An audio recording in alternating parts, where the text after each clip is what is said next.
Hello friends, welcome back to my channel.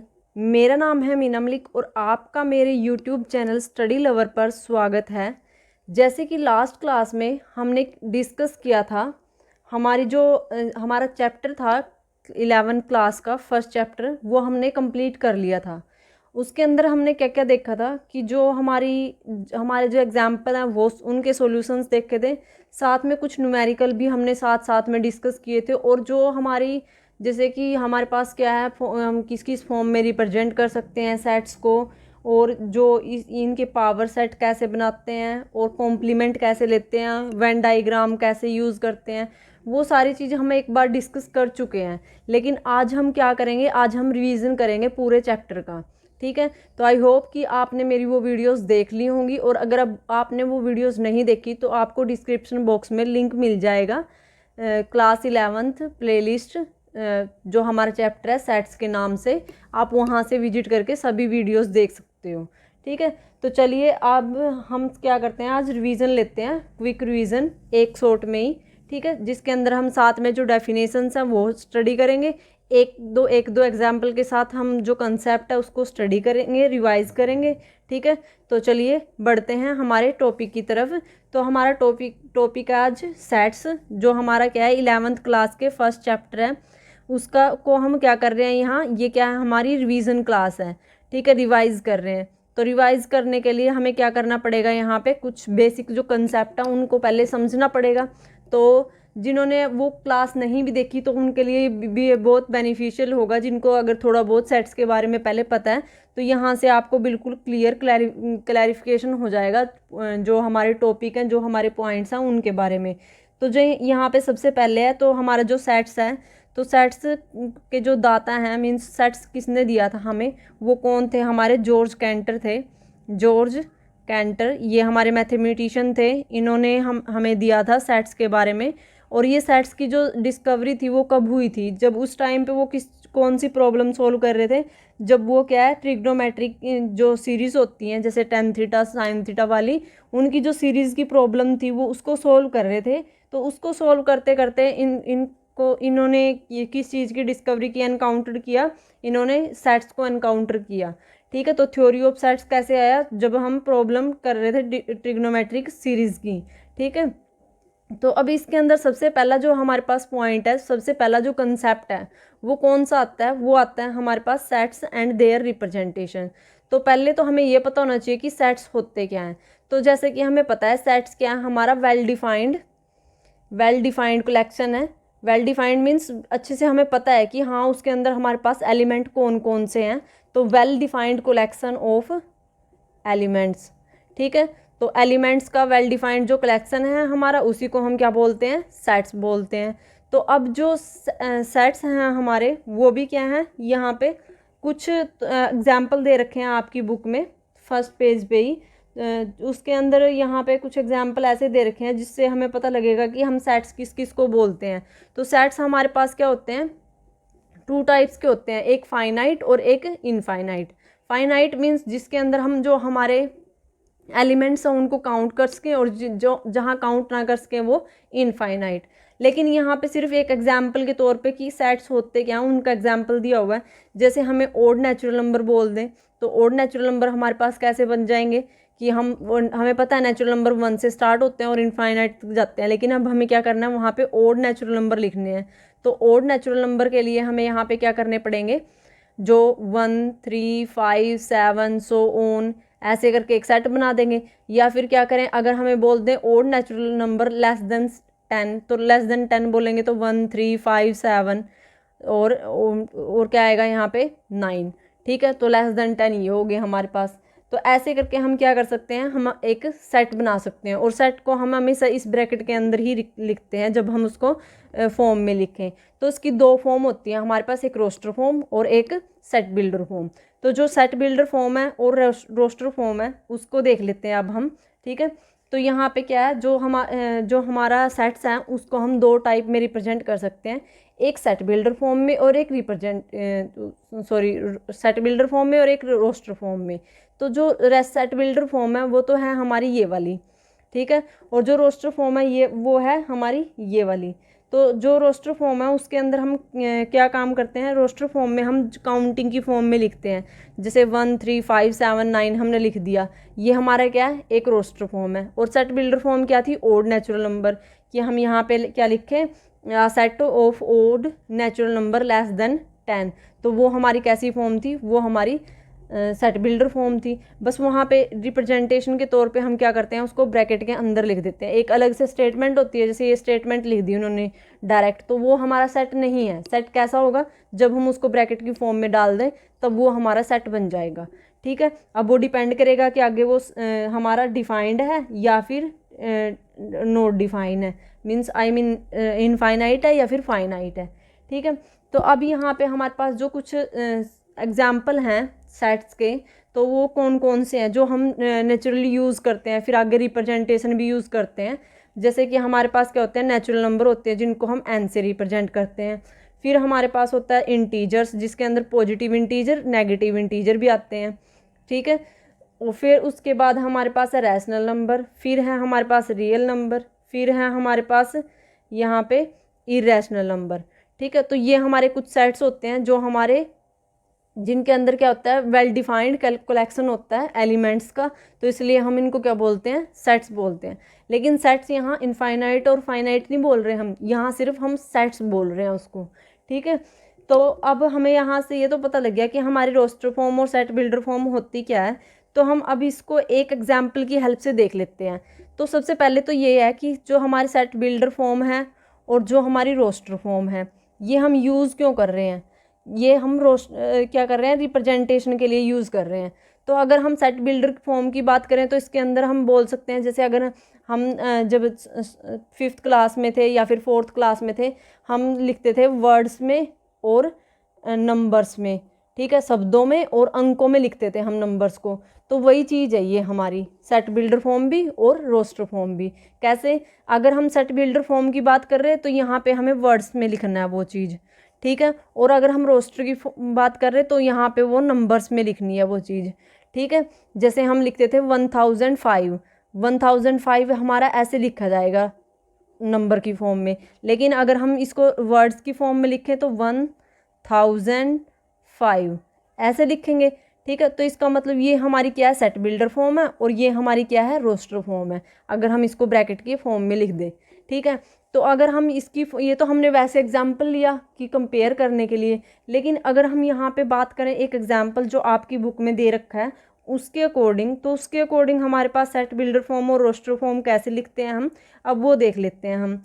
तो यहाँ पे जैसे हमें बोल दिया, यहाँ पे अगर हम सेट बिल्डर फॉर्म की पहले बात करें, यहाँ पे बोल दिया x such that x. X such that x का मतलब क्या है कि वो एलिमेंट एक्स वी के वो एलिमेंट होंगे जो क्या हो सकते हैं, इज आ वोवल, क्या है, वो वावल हैं, is a vowel in English alphabet, जो इंग्लिश अल्फ़ाबेट के अंदर वावल हैं। ठीक है, तो ये तो हमारी बन गई सेट बिल्डर फॉर्म। अगर हमें इसको रोस्टर फॉर्म में लिखना हो तो हम यहाँ पे क्या लिखेंगे, हमें पता है कि वावल के अंदर जो हमारी इंग्लिश अल्फ़ाबेट होती है ABCDEFGHIJK, तो उसके अंदर हमारे पास वावल कितने होते हैं, हमारे पास 5 वावल होते हैं। कौन कौन से, AEIOU। ठीक है, तो ये हमारी क्या होगी, रोस्टर फॉर्म होगी।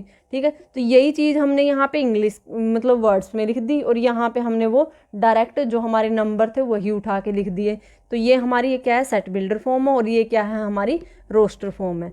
ठीक है, तो ये हमारा हो गया यहाँ पे सेट्स एंड जो रिप्रेजेंटेशन है उसका फर्स्ट पार्ट कंप्लीट, जिसके अंदर हमने क्या पढ़ा कि सबसे पहले सेट्स होते क्या हैं, और फिर हमने उसके एग्जाम्पल लिए, फिर उसको रिप्रेजेंट कैसे किस किस फॉर्म में कर सकते हैं। एक हमारी रोस्टर फॉर्म होती है और एक हमारी सेट बिल्डर फॉर्म होती है, उनके बारे में डिस्कस किया, और एक एग्जाम्पल से हमने वो हमने ये देखा कि क्या होता है, क्या है सेट बिल्डर फॉर्म और रोस्टर फॉर्म। ठीक है, तो अब हम चलते हैं हमारे नेक्स्ट जो यहाँ पे टॉपिक है। यहाँ पे जो हमारी ये सेट्स और रिप्रेजेंटेशन के बेस पे हमारे पास पूरी एक एक्सरसाइज है, वो है हमारी एक्सरसाइज 1.1। तो अगर आपने वो मेरी वीडियो नहीं देखी तो आप वहाँ से जाके देख सकते हैं। तो इसके अंदर हमारे पास 6 क्वेश्चन है, ये क्वेश्चन आप खुद ट्राई कर लेना। ठीक है, तो चलिए अब हम चलते हैं नेक्स्ट। ये सिर्फ एक क्विक रिवीजन है। ठीक है, तो हम यहाँ पे सिर्फ रिवीजन ले रहे हैं कि हमारे पास कौन कौन से इसके अंदर कंसेप्ट आते हैं, कौन कौन से इनको अंडरस्टैंड कैसे करेंगे हम, ठीक है। तो नेक्स्ट है जो हमारे पास वो है एम्प्टी सेट्स। एम्प्टी सेट्स, तो एम्प्टी सेट्स का मतलब क्या है? एम्प्टी सेट्स को हम नल सेट भी बोलते हैं, नल सेट्स, और हम इसको वॉइड सेट्स भी बोलते हैं। तो मीन्स क्या है, यहाँ पे खाली है ये, मतलब यहाँ इसके अंदर कोई भी एलिमेंट नहीं है। अब हमें पता है सेट्स को हम रिप्रेजेंट करते हैं ऐसे ब्रैकेट की फॉर्म में। अगर हम इसको खाली छोड़ दें तो ये हमारा एम्प्टी है, और या फिर हम क्या करें, अगर हम ये ना लगाएं ब्रैकेट और हम क्या करें, सिर्फ ऐसे एक सर्कल लगा के और उसके अंदर से लाइन क्रॉसिंग कर दें, तो ये बन जाता है हमारा फाई। और फाई हमारे किसको रिप्रेजेंट कर रहा है? पाई, एम्प्टी सेट को, ठीक है। तो ये होता है हमारा एम्प्टी सेट। तो हम इसकी डेफिनेशन कैसे देंगे? एक ऐसा सेट जिसके अंदर कोई एलिमेंट ना हो, तो a set without any element, a set without any element, a set without any elements, जिसके अंदर कोई भी एलिमेंट प्रेजेंट ना हो, तो वो हमारा क्या है? एम्प्टी सेट है, ठीक है। अब उसके बाद है जो हमारे पास एम्प्टी सेट के बाद हमारे पास क्या आता है यहाँ पे? एग्जाम्पल। अगर हम एग्जाम्पल देखें एम्प्टी सेट के, तो आपके पास क्या एग्जाम्पल हो सकता है कि अगर वो हमें क्या हो, सेट बिल्डर फॉर्म में दे रखा हो, तो ऐसे लिखा हो सकता है x such that x is greater than 15 and less than 5। अगर ऐसा दे रखा हो हमारे पास सेट, तो अब यहाँ पे सोचने की बात ये है कि हमें हमारे x से छोटे वाले जो नंबर होते हैं वो कौन से होते हैं? 1 2 3 4 5 इस स्टेटमेंट के अकॉर्डिंग। तो लेकिन इस स्टेटमेंट के अकॉर्डिंग अगर हम देखें तो यहाँ से 15 से बड़े, तो मीन्स कौन से हुए? 16 17 18 19।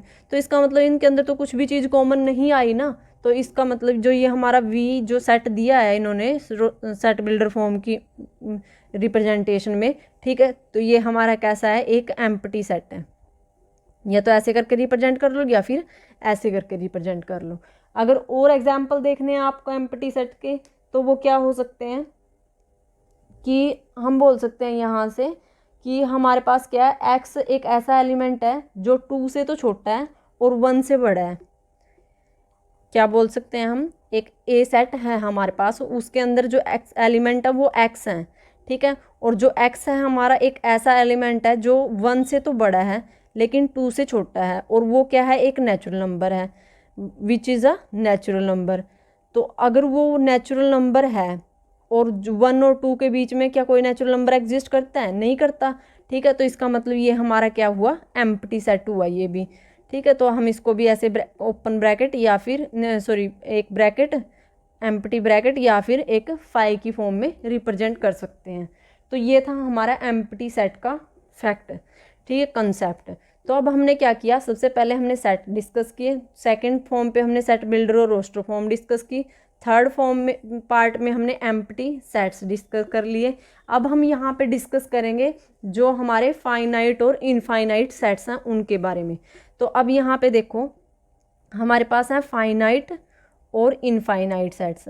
तो अब नाम से ही जैसे हमें यहाँ पे पता लग रहा है कि फाइनाइट सेट वो होंगे जिसके अंदर जो एलिमेंट्स हैं वो फाइनाइट नंबर में हो, ठीक है, एग्जैक्ट हमें पता हो कि 5 हैं 10 हैं 12 हैं जिनको हम काउंट कर सकें, ठीक है। और इनफाइनाइट सेट्स वो होंगे जिसके अंदर जो एलिमेंट्स प्रेजेंट होंगे उनको हम अच्छे से काउंट नहीं कर पाएंगे, ठीक है। तो अब यहाँ पे अगर हम फाइनाइट सेट की डेफिनेशन देखें तो यहाँ पे हम डेफिनेशन के तौर पे क्या बोलेंगे कि एक सेट जो एम्प्टी भी हो सकता है और उसके अंदर डेफिनेट नंबर ऑफ या फिर एलिमेंट हो, तो वो क्या है? हमारा एक फाइनाइट सेट है। तो मीन्स यहाँ पे क्या पता लगा कि जो हमारा सेट है, एम्प्टी जो सेट है वो कैसा सेट होता है? हमारा एक फाइनाइट सेट होता है, क्योंकि हमें पता है कि उसके अंदर कोई एलिमेंट नहीं है, वो निश्चित होता है, ठीक है। तो ऐसे ही अब अगर हमारे पास क्या हो, एक ऐसा सेट जो एम्प्टी तो नहीं है लेकिन उसके अंदर जो नंबर हैं वो डेफिनेट नंबर ऑफ एलिमेंट है, ठीक है। तो यहाँ पे लिखेंगे a set which have definite number of elements, ठीक है। तो एक ऐसा सेट जिसके अंदर definite number of elements present हों तो उसको हम क्या बोलेंगे? फाइनाइट सेट बोलेंगे। और अदरवाइज वो क्या होगा? हमारा इनफाइनाइट होगा, ठीक है। अदरवाइज हमारा क्या होगा, वो इनफाइनाइट सेट। मीन्स अदरवाइज का मतलब क्या है, अगर यहाँ पे क्या हो, ये कंडीशन पॉसिबल ना हो कि उसके अंदर जो एलिमेंट है वो डेफिनेट नंबर ऑफ एलिमेंट्स ना हो, ठीक है, तो इसका मतलब वो क्या किस में काउंट होगा, हमारा इनफाइनाइट में। तो अब हम इसको अंडरस्टैंड करते हैं किसके साथ, एग्जाम्पल की हेल्प से। तो अब एग्जाम्पल देखिए आप यहाँ पे। तो अभी इसके लिए जो हम एग्जाम्पल ले सकते हैं, जैसे हमें बोल दे कि हमारे पास क्या है, हम यहाँ पे लिख दें डेज ऑफ वीक। एक सेट है हमारे पास, a set of days of week. अब हमें पता है कि यहाँ पे जो हमें सेट यहाँ पे दिया हुआ है, A set, A is a set of days of week. तो यहाँ पे हमें पता लग गया कि जो हमारा ए सेट है वो फाइनाइट है। क्यों पता लग गया हमें, क्यों बोला हमने कि ये फाइनाइट है, क्योंकि हमें ये पता है कि जो हमारे सप्ताह होता है, जो हमारा वीक होता है, उसके अंदर जो हमारे डेज होते हैं, दिन होते हैं, वो हमारे कितने होते हैं, वो 7 ही होते हैं, ठीक है। तो हम उनको काउंट भी कर सकते हैं, और यहाँ तक कि हम उनको बोल भी सकते हैं कि Sunday, Monday, Tuesday, Wednesday, Thursday, Friday, Saturday, ऐसे होते हैं, ठीक है। तो इसका मतलब ये क्या है, हमारा एक फाइनाइट सेट है। ऐसे ही अगर हम फाइनाइट सेट का अदर एग्जाम्पल लें यहाँ पे, तो वो पॉसिबल हो सकता है कि हम क्या करें, हमारी काउंटिंग से रिलेटेड ही ले लें कि हमारे पास क्या है, नेचुरल नंबर हैं less than 10, natural number less than 10, a set of natural number less than 10, जहाँ पे क्या है, वो जो नंबर हैं हमारे पास वो 10 से कम है। तो इसका मतलब वहाँ पे क्या आएगा, हमारे 10 से कम नेचुरल नंबर होने चाहिए। तो 1 2 3 4 5 6 7 8 9, ठीक है। तो 9 तक हो गया हमारे पास। अगर लेस देन इक्वल टू बोला होता, लेस देन इक्वल टू 10 होता, तो फिर तो 10 इन्वॉल्व कर लेते, लेकिन अब लेस देन इक्वल टू नहीं बोला इन्होंने, बोला सिर्फ लेस देन। तो हमने इसलिए क्या कहाँ तक लिया, 9 तक लिया। तो जो ये फॉर्म है, इसी तो है हमारी रोस्टर फॉर्म। रिप्रेजेंट कैसे किया हमने, रोस्टर फॉर्म में। लेकिन ये है क्या चीज़, ये हमारे एक फाइनाइट सेट का एग्जाम्पल है, ठीक है।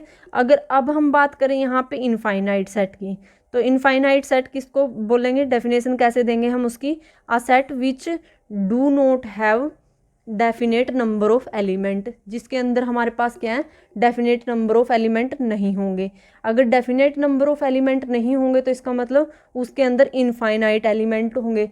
मीन्स जैसे हम बोलते हैं टोटल नेचुरल नंबर, अगर हम बोले, क्या हम काउंट कर सकते हैं कि नेचुरल नंबर हमारे कहाँ तक एग्जिस्ट कर रहे हैं, नहीं कर सकते। तो नेचुरल नंबर कैसा है हमारा, अगर पूरे नेचुरल नंबर, यहाँ तो लिमिट लगा दी ना इन्होंने, नेचुरल नंबर लेस देन 10, तो ये क्या है, फाइनाइट है। अगर विदाउट लिमिट आ जाए, जैसे यहाँ पे आता नेचुरल नंबर लेस देन 100, तो फिर भी ये फाइनाइट था, क्योंकि हम 100 तक भी काउंट कर सकते हैं, 1000 तक भी कर सकते हैं, 10,000 तक भी कर सकते हैं, ठीक है। लेकिन अगर उन्होंने नेचुरल नंबर बोल दिया तो वो नेचुरल नंबर तो इनफाइनाइट है, बहुत सारे हैं, एक काफ़ी बिग नंबर बन जाएगा यहाँ से, ठीक है। तो इसका मतलब वो कैसा सेट होगा, हमारा इनफाइनाइट सेट होगा।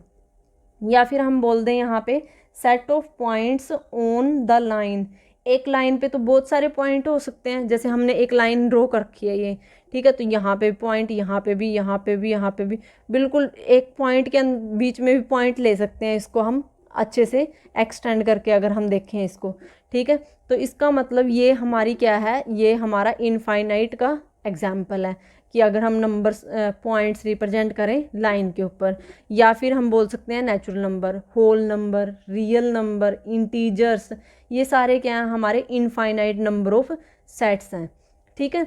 तो जो हमने ये रिप्रेजेंटेशन दी है यहाँ पे, जैसे कि मैंने बताया था कि ये इम्पोर्टेंट हैं हमारे कौन कौन से, natural number, integers, rational number, real number, irrational number.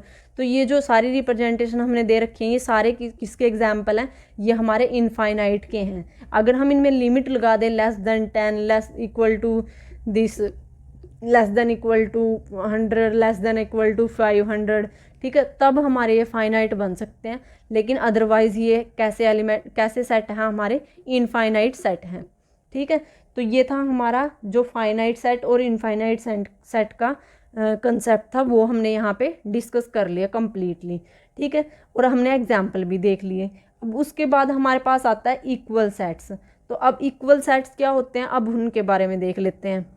तो अब यहाँ पे जैसे नाम से ही पता लग रहा है कि जहाँ पे क्या हो, जो सेट्स हैं कुछ वहाँ पे इक्वल नंबर हों हमारे पास। जैसे यहाँ पे किसकी बात कर रहे हैं, इक्वल सेट्स की। तो इक्वल सेट्स क्या होगा, सेट्स मीन्स दो सेट की, दो या दो से ज़्यादा सेट की बात कर रहे हैं, ठीक है। तो यहाँ पे हम बोलेंगे टू और more sets if they have equal number and same elements, equal number of elements and same elements, they are known as the equal sets. Means एक ऐसा हमारे पास सेट, मान लो हम दो सेट की हेल्प से करके देखते हैं इसको। हमारे पास क्या है, ए और बी दो सेट हैं, इनको हम इक्वल कब बोलेंगे, इनको इक्वल तब बोलेंगे जब क्या हो, इसके अंदर जितने एलिमेंट हैं, नंबर ऑफ एलिमेंट, मान लो इसके अंदर 5 एलिमेंट है, इसके अंदर भी 5 होने चाहिए। इसके अंदर 1 2 3 4 5 हैं, तो इसके अंदर भी वही सेम एलिमेंट होने चाहिए, 1 2 3 4 5, ठीक है। तो उनको हम क्या बोलेंगे, इक्वल सेट्स बोलेंगे। तो two sets A and B are said to be equal if they have exactly the same element, अगर उसमें सेम एलिमेंट और सभी के सभी हों, ऑर्डर में भी अलग अलग हो। जैसे कि हम यहाँ पे अगर एग्जांपल ले लें कि ए है जो हमारा, वो है 1 2 3 4, और जो हमारा यहाँ पे बी है वो है 2 3 1 4, लेकिन एलिमेंट तो सेम है ना दोनों में, जो एलिमेंट यहाँ पे हैं वही एलिमेंट ए में है, तो इसका मतलब यहाँ पे है तो ये इक्वल सेट। बस क्या है, जो बी के एलिमेंट है वो डिसऑर्डर है, लेकिन जो ए के हैं वो ऑर्डर में है, ठीक है। तो हम इसको ऑर्डर में तो ला सकते हैं अरेंज करके दोबारा, तो वो कोई फ़र्क नहीं पड़ता, उसका कोई डिफरेंस नहीं है यहाँ पे, ठीक है। तो ये हमारा क्या है, इक्वल सेट्स हैं। तो अब हमने क्या किया, यहाँ पे हमने सेट्स रिप्रेजेंटेशन, जिसमें सेट बिल्डर और roster form, empty sets, finite and infinite sets, और साथ में हमने अब क्या डिस्कस किए, इक्वल सेट्स को डिस्कस कर लिया। तो यहाँ पे इनके बेसिस पे ही जो हमने ये 3 फैक्टर जो अभी डिस्कस किए हैं, जिसके अंदर हमारे पास एम्प्टी सेट्स, फाइनाइट सेट्स और इक्वल सेट्स हैं, इनके बेस पे हमारी जो 1.2 एक्सरसाइज है वो कंप्लीट हो जाती है, ठीक है। अगर आपको उनसे एक्सरसाइज से रिलेटेड कोई भी क्वेरी है, कोई सम आपका सोल्व नहीं होता, तो आप कमेंट बॉक्स में कमेंट करके बता सकते हो। तो चलिए अब हम रिवीजन ले रहे हैं, तो रिवीजन में तो हम ऐसे ही करेंगे कि पहले हम कंसेप्ट को समझेंगे और उससे रिलेटेड 1-2 एग्जाम्पल समझेंगे। तो अब हमारे पास यहाँ आता है सबसेट्स का ऑप्शन। तो अब हम डिस्कस करेंगे यहाँ पे कि सबसेट्स होते क्या हैं, उनको डिफाइन कैसे करेंगे और उसके एग्जाम्पल देखेंगे। तो जो सबसेट्स होते हैं मीन्स सेट के पार्ट्स। सबसेट्स नाम से ही पता है, सब मीन्स क्या, किसी बड़ी चीज़ की छोटी चीज़ को रिप्रेजेंट करता है ना, छोटे पार्ट को, ठीक है। तो यहाँ पे जो कोई सेट है उसका अगर कोई छोटा पार्ट हमें दिख रहा है, शो हो रहा है, तो उसको हम बोलेंगे सबसेट्स। तो अब अगर हम यहाँ पे सबसेट्स की बात कर ही रहे हैं, तो यहाँ पे सबसे पहले हम इसकी जो रिप्रेजेंटेशन है, सबसेट की जो रिप्रेजेंटेशन है वो देख लेते हैं। तो वो होती है हमारे पास ऐसे, जिसमें हम क्या करते हैं, हमारा जो यू होता है, कैपिटल यू अल्फ़ाबेट्स का, इंग्लिश अल्फ़ाबेट्स का, उसको हम क्या करते हैं, हॉरिजॉन्टल लाइन में ऐसे करके लिख देते हैं। तो वो हमें हमारे किसको रिप्रेजेंट करता है, सबसेट को रिप्रेजेंट करता है, ठीक है।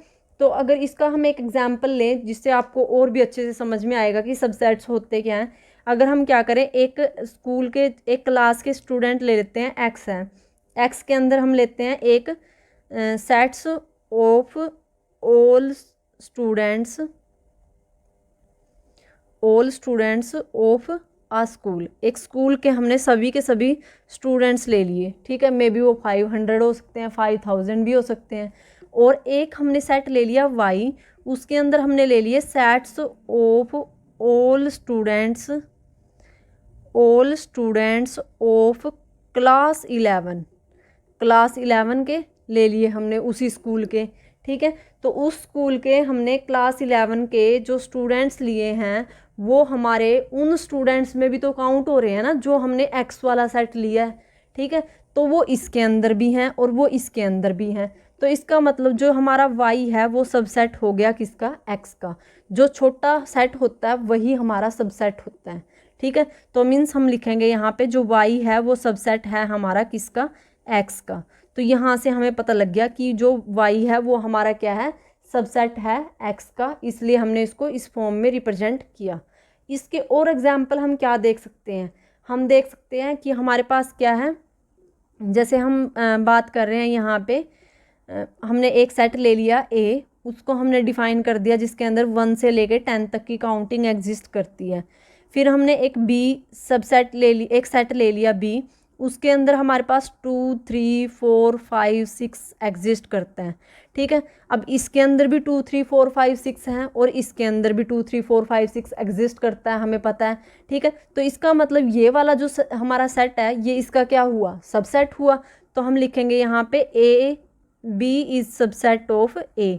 बी को क्यों लिखा, क्योंकि बी छोटा है। ठीक है, बी इसका सबसेट है। और ए को क्या बोलेंगे, इसका ए को इसका सुपर सेट बोलेंगे। ठीक है, बी क्या है यहाँ पे, ए का प्रॉपर सबसेट है, और ए बी यहाँ पे ए बी का क्या है, सुपर सेट। मीन्स अगर हम ऐसे इनका रिलेशन रिप्रेजेंट करने की कोशिश करें तो हम लिखेंगे B is the proper subset of A. ठीक है, ऐसे बोलेंगे। और क्योंकि बी इसका एक पार्ट है ना, तो इसलिए हमने प्रॉपर सबसेट बोल दिया। प्रॉपर क्यों बोल रहे हैं, क्योंकि सभी एलिमेंट्स हैं इसके अंदर। अगर एक दो एलिमेंट्स ना होते तो फिर ये नहीं हो सकता था। ठीक है, फिर अब यहाँ पे क्या होगा, अगर हम ए के साथ अगर ए से रिलेशन दिखाना चाहे तो A is the super set. Super set means बड़ा सेट है ये। ठीक है, सुपर सेट ऑफ बी। ठीक है, तो ये था हमारा जो यहाँ पे सबसेट का एग्जाम्पल के साथ हमने डिस्कस कर लिया कंसेप्ट। अब उसके बाद हमारे पास और क्या चीज़ें जो इसके अंदर दे रखी हैं, वो क्या है कि सबसेट होने के लिए अगर हमारा ए है उसको सबसेट होना है बी का, तो इसका मतलब जो ए के एलिमेंट हैं वो बी के अंदर एग्जिस्ट करेंगे पक्का, तभी तो सबसेट होगा। जैसे हमने बी को क्या बोला है, सबसेट बोला है, तो इसका मतलब बी के एलिमेंट मान लो ये ए है, A1 A2 A3 A4। ठीक है, तो जो बी के एलिमेंट हैं वो हमारे ए में होने चाहिए। अगर हम इसको, ये तो हमने रोस्टर फॉर्म में रिप्रेजेंट कर रखे हैं, अगर सेट बिल्डर फॉर्म में रिप्रेजेंट करने की कोशिश करें तो कैसे करेंगे इसको करेंगे कि ए को सबसेट बोलेंगे बी।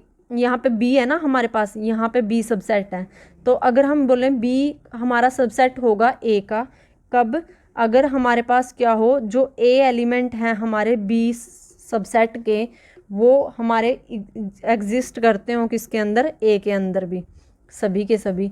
ठीक है, तब हम इसको क्या बोलेंगे, सबसेट। तो सबसेट की एक डेफिनेशन ये है जो हम किस फॉर्म में रिप्रेजेंट कर रहे हैं, डायरेक्ट नंबर्स की फॉर्म में। और एक हमारी डेफिनेशन हो सकती है जिसके अंदर हम क्या कर सकते हैं, ये ऐसे करके डिफाइन कर सकते हैं कि हमारे पास दो सेट हैं ए एंड बी, उनको ए को हम सबसेट कब बोल सकते हैं, बी का, अगर उसके ए के सभी एलिमेंट हमारे बी के अंदर एग्जिस्ट करते हो तो हम ए को सबसेट बोलेंगे बी का। ठीक है, एग्जाम्पल में हम बी को सबसेट लेके चल रहे हैं, लेकिन जो मैंने एक्सप्लेनेशन दी है उसमें ए को बोला है, हमने बोला है। अगर हम इसके अकॉर्डिंग ही डेफिनेशन दें अलग से, एक डेफिनेशन तो ये हो गई, दूसरी डेफिनेशन क्या बोल सकते हैं, a set B is said to be a subset of set B if every element of B, if set B is said to be subset of A if every element of B is also an element of A. ठीक है, जो element हो किसका, ए का, तो इसका मतलब वो हमारा क्या होगा, सबसेट होगा। एग्जाम्पल देख लिए, डेफिनेशन देख ली। ठीक है, अब इसके बाद हमारे पास जो नेक्स्ट हमारा टॉपिक है वो है subset of set of real number. अब हम यहाँ पे क्या करेंगे, अब यहाँ पे हम इसके एग्जाम्पल नहीं डिस्कस करेंगे, हम क्या डिस्कस करेंगे, अब हम जो हमने वो रिप्रेजेंटेशन देखी थी कि हमारे पास नेचुरल नंबर होते हैं, हमारे पास इंटीजर्स होते हैं, रैशनल नंबर होते हैं, इरेशनल नंबर होते हैं, रियल नंबर होते हैं। ठीक है, अब हम ये चेक करेंगे कि कौन सा इनमें से किसका सबसेट है और कौन सा नहीं है। अब अगर हम बात करें यहाँ पे नेचुरल नंबर की, तो हमें पता है नेचुरल नंबर के अंदर 1 से स्टार्ट होके आगे आगे जितनी भी काउंटिंग है पॉजिटिव इंटीजर्स की फॉर्म में, ठीक है, वो सारी इसके अंदर एग्जिस्ट करती है, हम बोल सकते हैं इनफाइनाइट तक। ऐसे ही अगर हम बात करें यहाँ पे होल नंबर की, होल नंबर में हमारे पास 0 आ जाता है, 1 2 3 4 5 सो ऑन ऐसे। फिर अगर हम बात करें इंटीजर्स की, इंटीजर में हमारे पास नेगेटिव भी आते हैं और पॉजिटिव भी आते हैं। तो यहाँ पे -4 -3 -2 -1 0 1 2 3 4 सो ऑन, ये हमारा इंटीजर का सेट हो गया।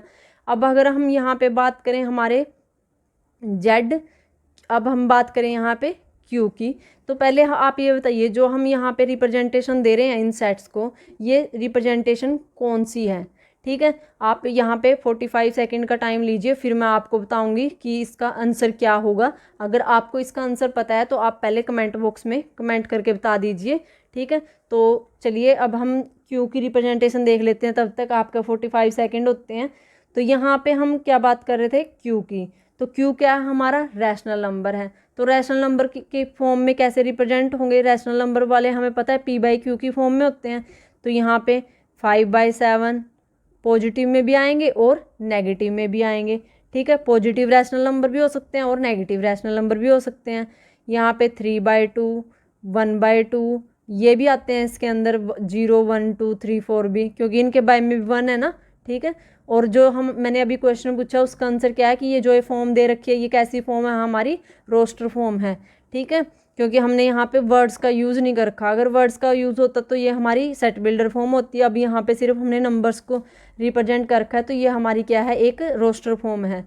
फिर उसके बाद हमारे पास आते हैं यहाँ पे क्यू के बाद हम, अगर हम क्यू को, जैसे ये तो हमने रोस्टर फॉर्म में रिप्रेजेंट किया, लेकिन ये थोड़ा इजीली नहीं पड़ता रिप्रेजेंट करना, क्योंकि इसके अंदर हम हर एक पॉइंट नहीं रिप्रेजेंट कर सकते। तो अगर हम इसको सेट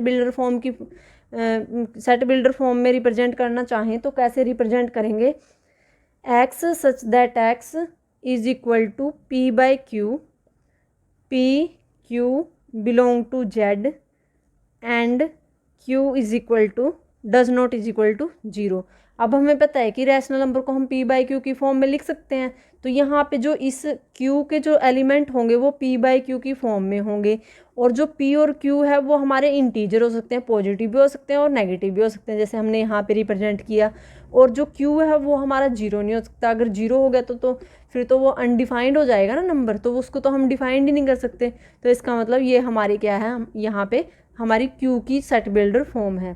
ठीक है, फिर उसके बाद है हमारे पास यहाँ पे, ये इतने सारे हमने लिख लिए। यहाँ पे अगर हम अब रैशनल नंबर को रिप्रेजेंट करें तो रैशनल नंबर को हम रिप्रेजेंट करेंगे x such that x belong to R, क्योंकि रियल नंबर में तो सभी एग्जिस्ट करते हैं, रियल नंबर तो एक यूनिवर्सल सेट है हमारा। ठीक है, वो भी हम आगे डिस्कस करेंगे अच्छे से। तो यहाँ पे एक्स बिलोंग कर रहा है हमारे आर में से, लेकिन वो एक्स हमारा क्या नहीं होना चाहिए, हमारा रैशनल नंबर नहीं होना चाहिए। रैशनल नंबर के अलावा जो भी हमारे पास नंबर रह जाते हैं जो रियल में एग्जिस्ट करते हैं उनको हम क्या बोलते हैं, इरेशनल नंबर बोलते हैं। इरेशनल नंबर अगर आपको ने अभी स्टडी नहीं किए हो इरेशनल नंबर कौन से होते हैं, तो वो आप देख सकते हो 10th क्लास में भी हमने डिस्कस किए हैं अच्छे से, और 9th क्लास के मैथ में भी डिस्कस कर रखे हैं, आप वहाँ से देख सकते हो, उनके से रिलेटेड आपको वीडियोस मिल जाएंगी, आप चेक कर सकते हो 9th क्लास की जो प्लेलिस्ट है उसमें और जो 10th क्लास की प्लेलिस्ट है उसके अंदर। तो ये थे हमारे यहाँ पे एग्जाम्पल। लेकिन अब हमने अभी तो सेट्स लिखे हैं ना, हमें क्या देखना है, यहाँ पे हमें देखना है कि कौन सा किसका सबसेट है कौन सा नहीं। अगर हम यहाँ पे बात करें नेचुरल नंबर की, तो नेचुरल नंबर के सभी एलिमेंट्स यहाँ पे होल नंबर में एग्जिस्ट कर रहे हैं, तो हम लिख सकते हैं कि नेचुरल नंबर सबसेट है हमारा होल नंबर का। ठीक है, क्योंकि इसके अंदर एक बल्कि जो 0 एलिमेंट है वो एक्स्ट्रा है, तो यहाँ पे जो n है वो तो सबसेट है w का, लेकिन w हमारा यहाँ पे n का सबसेट नहीं हो सकता क्योंकि सभी एलिमेंट यहाँ पे नहीं है। ठीक है, फिर हम और क्या लिखेंगे, w does not subset of n, क्योंकि इसके अंदर एक यहाँ पे हम रीजन दे सकते हैं 0 एक एलिमेंट है जो w से बिलोंग करता है, लेकिन वो जो 0 एलिमेंट है वो हमारे नेचुरल नंबर में एग्जिस्ट नहीं करता। ठीक है, एक तो हमने ये डिस्कस कर लिया। अब उसके बाद जो हमारे पास सेकंड है, सेकंड हम डिस्कस कर सकते हैं यहाँ पे हमारे जेड को और नेचुरल नंबर को। अब नेचुरल नंबर के अंदर 1 से लेके इनफाइनाइट तक की काउंटिंग है, और इंटीजर्स में 1 तो है, 1 से आगे आगे सारी हैं। ठीक है, तो ये भी है लेकिन ये भी है एक्स्ट्रा, ये इसकी तो मीन्स पूरा का पूरा n इसके अंदर यहाँ पे एग्जिस्ट कर रहा है, तो यहाँ पे हम लिख सकते हैं n is also subset of z, और w भी है हमारा z का सबसेट, तो ठीक है, तो यहाँ पे लिख सकते हैं w is also subset of z, sorry n लिख दिया हमने, यहाँ पे z आएगा। ठीक है, तो ये भी हो गया। अब उसके बाद जो हाँ हमारे पास यहाँ पे वो है रैशनल नंबर। अब यहाँ पे अभी मैंने क्या बताया कि जो हमारे ये नंबर्स हैं जो हमने ऐसे 1 2 3 4 लिख रखे हैं, इनके बाय में भी 1 है। ठीक है, तो मीन्स ये p/q की फॉर्म में है, तो मीन्स ये रैशनल नंबर है। तो जो हमारे नेचुरल नंबर हैं वो हमारे q में भी एग्जिस्ट करते हैं, तो यहाँ पे लिख सकते हैं नेचुरल नंबर बिलोंग टू हमारे क्या थे q में। और ऐसे ही हम बोल सकते हैं यहाँ पे कि जो हमारा w है वो भी बिलोंग कर रहा है हमारे q में। ठीक है, मतलब सबसेट है उसका एक पार्ट है, मीन्स सारे एलिमेंट जो हमारे नेचुरल नंबर के हैं वो हमारे रैशनल नंबर का जो सेट है उसके अंदर है। ठीक है, अगर हम अब कंबाइन फॉर्म में दिखाएं कि जो हमारे रैशनल नंबर हैं, रैशनल नंबर हमारे किसके अंदर एग्जिस्ट करेंगे, सिर्फ रियल नंबर के अंदर एग्जिस्ट करेंगे, और जो हमारे इरेशनल नंबर हैं वो भी किसके अंदर एग्जिस्ट करेंगे, सिर्फ रियल नंबर के अंदर एग्जिस्ट करेंगे। ठीक है, और अगर हम इनको सभी को कंबाइन करना चाहें तो कंबाइन करके हम दिखा सकते हैं कि नेचुरल नंबर सबसेट है होल नंबर का, होल नंबर सबसेट है हमारे इंटीजर्स का, इंटीजर हमारा सबसेट है रैशनल नंबर का, और रैशनल नंबर हमारा सबसेट है रियल नंबर का। ठीक है, लेकिन जो हमारे इरेशनल नंबर हैं वो एक अलग से सेट है, वो इनका इसके साथ कोई रोल नहीं है। हम यहाँ से ये भी बोल सकते हैं कि जो हमारा नेचुरल नंबर है वो सबसेट नहीं होता किसका, हमारे जो इरेशनल नंबर होते हैं उनका। ठीक है, तो ये था हमारा, अब जो हमने क्या डिस्कस किया, हमारे सबसेट्स के बारे में डिस्कस किया। अब सबसेट पढ़ लिया हमने, उसके एग्जाम्पल देख लिए, डेफिनेशंस देख ली हमने, integer, natural number, rational number के जो सेट्स बनते हैं उनके बारे में डिस्कस कर लिया। तो अब जो नेक्स्ट पॉइंट जो हमारे पास कंसेप्ट आता है आज का, वो आता है हमारे पास intervals as subset of R. तो अब हम यहाँ पे डिस्कस करेंगे हमारे जो इंटरवल्स होते हैं सबसेट के, उनको कैसे रिप्रेजेंट करेंगे। अब क्या है, जो इंटरवल्स हैं, जैसे मान लो हमें एक सेट दे रखा है रियल नंबर का, उसके अंदर हमारे पास y एलिमेंट हैं, और वो एलिमेंट हमारे किसी एक लिमिट से लेकर दूसरी लिमिट तक एग्जिस्ट कर रहे हैं। जैसे हमारे पास दे दिया इन्होंने कि सेट हमारा एक रियल नंबर है, सेट ऑफ रियल नंबर, हमें क्या दे दिया, सेट ऑफ रियल नंबर दे दिया, लेकिन यहाँ पे एक लिमिट लगा दी कि जो वो रियल नंबर्स हैं के एलिमेंट हैं वो y हैं, और जो वो y हैं वो a से लेके b तक एग्जिस्ट करते हैं। तो यहाँ पे मैंने इक्वल का साइन नहीं लगाया, और यहाँ पे भी मैंने इक्वल का साइन नहीं लगाया, तो इसका मतलब a से लेके b तक के एग्जिस्ट कर रहे हैं वो। ठीक है, तो a से लेके अगर वो b तक एग्जिस्ट कर रहे हैं यहाँ पे, तो इसका मतलब वो किसको रिप्रेजेंट कर रहा है, हमारे ओपन इंटरवल को रिप्रेजेंट कर रहे हैं। ओपन इंटरवल को कैसे रिप्रेजेंट करते हैं, हम ऐसे करके रिप्रेजेंट करते हैं a b। ठीक है, कि हमारे पास कोई y एलिमेंट है वो हमारे क्या है, इस इंटरवल के बीच में एग्जिस्ट कर रहा है, a और b के बीच में। ठीक है, तो यहाँ पे जो y है वो कुछ सारी वैल्यूज़ हो सकती है जो इसके बीच में है, लेकिन वो सिर्फ a और b नहीं हो सकता, क्योंकि यहाँ पे इक्वल टू नहीं है। तो वो क्या है, a से बड़ा है और b से छोटा है, ना तो a के बराबर है और ना ही b के बराबर है। तो इसका मतलब यहाँ पे ना तो a इन्वॉल्व होगा और ना b इन्वॉल्व होगा। जैसे मान लो अगर हम यहाँ पे ऐसे ही एक सेट लिख देते हैं 1 से लेके 9 तक का, अगर हमने उस पर ओपन ब्रैकेट लगा दी ना, ये ब्रैकेट है जो हमारी ओपन ब्रैकेट का साइन है। ठीक है, अगर हम ये वाली ब्रैकेट लगा देते हैं तो इसका मतलब जो ये सेट है इसके अंदर एलिमेंट कौन कौन से हैं हमारे, 2 है, 3 है, 4 है, 5 है, 6 है, 7 है और 8 है, ना तो 1 है और ना ही 9 है। इसलिए हम इसको ओपन इंटरवल बोल रहे हैं कि इसकी जो लिमिट है फर्स्ट और लास्ट उसको हम छोड़ रहे हैं। ठीक है, अब अगर हम यहाँ पे बात करते हैं क्लोज्ड इंटरवल की, तो क्लोज्ड इंटरवल में क्या होगा, यहाँ पे इक्वल टू का भी साइन आएगा हमारे पास। जैसे हमने एक सेट ले लिया वही रियल नंबर का, और अगर हम यहाँ पे उसको ऐसे रिप्रेजेंट कर दे कि y such that a less than equal to y less greater than equal to b, तो वो इस less than equal to b और greater than equal to a, means यहाँ पे y a भी हो सकता है और y b भी हो सकता है। तो यहाँ पे जो हमारे पास जो इसकी रिप्रेजेंटेशन, जैसे ओपन इंटरवल की रिप्रेजेंटेशन ये थी हमारी। अब अगर हम क्लोज इंटरवल की रिप्रेजेंटेशन देखें तो वो क्या आएगी हमारी, वो आएगी हमारे पास ये बिग ब्रैकेट, जो बड़ी ब्रैकेट होती है हमारी ए बी, ठीक है, जिसको हम रेक्टेंगल ब्रैकेट बोलते हैं। ये हमारी कर्व ब्रैकेट है, ये हमारी क्या है यहाँ पे रेक्टेंगल ब्रैकेट।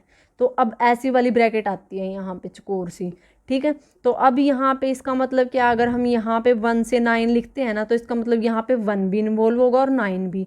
अगर हम यहाँ पे सेट बनाने की कोशिश करें 1 2 3 4 5 6 7 8 एंड 9, तो इसके अंदर हमारे पास ये सभी एलिमेंट्स एग्जिस्ट करेंगे, 1 और 9 भी एग्जिस्ट करेगा, ठीक है। तो ये है हमारा यहाँ पे क्लोज्ड इंटरवल का एग्जाम्पल, और उसके बारे में हमने रिप्रेजेंटेशन देख ली, उसके बारे में डिस्कस कर लिया कि कैसा होता है इंटरवल ये।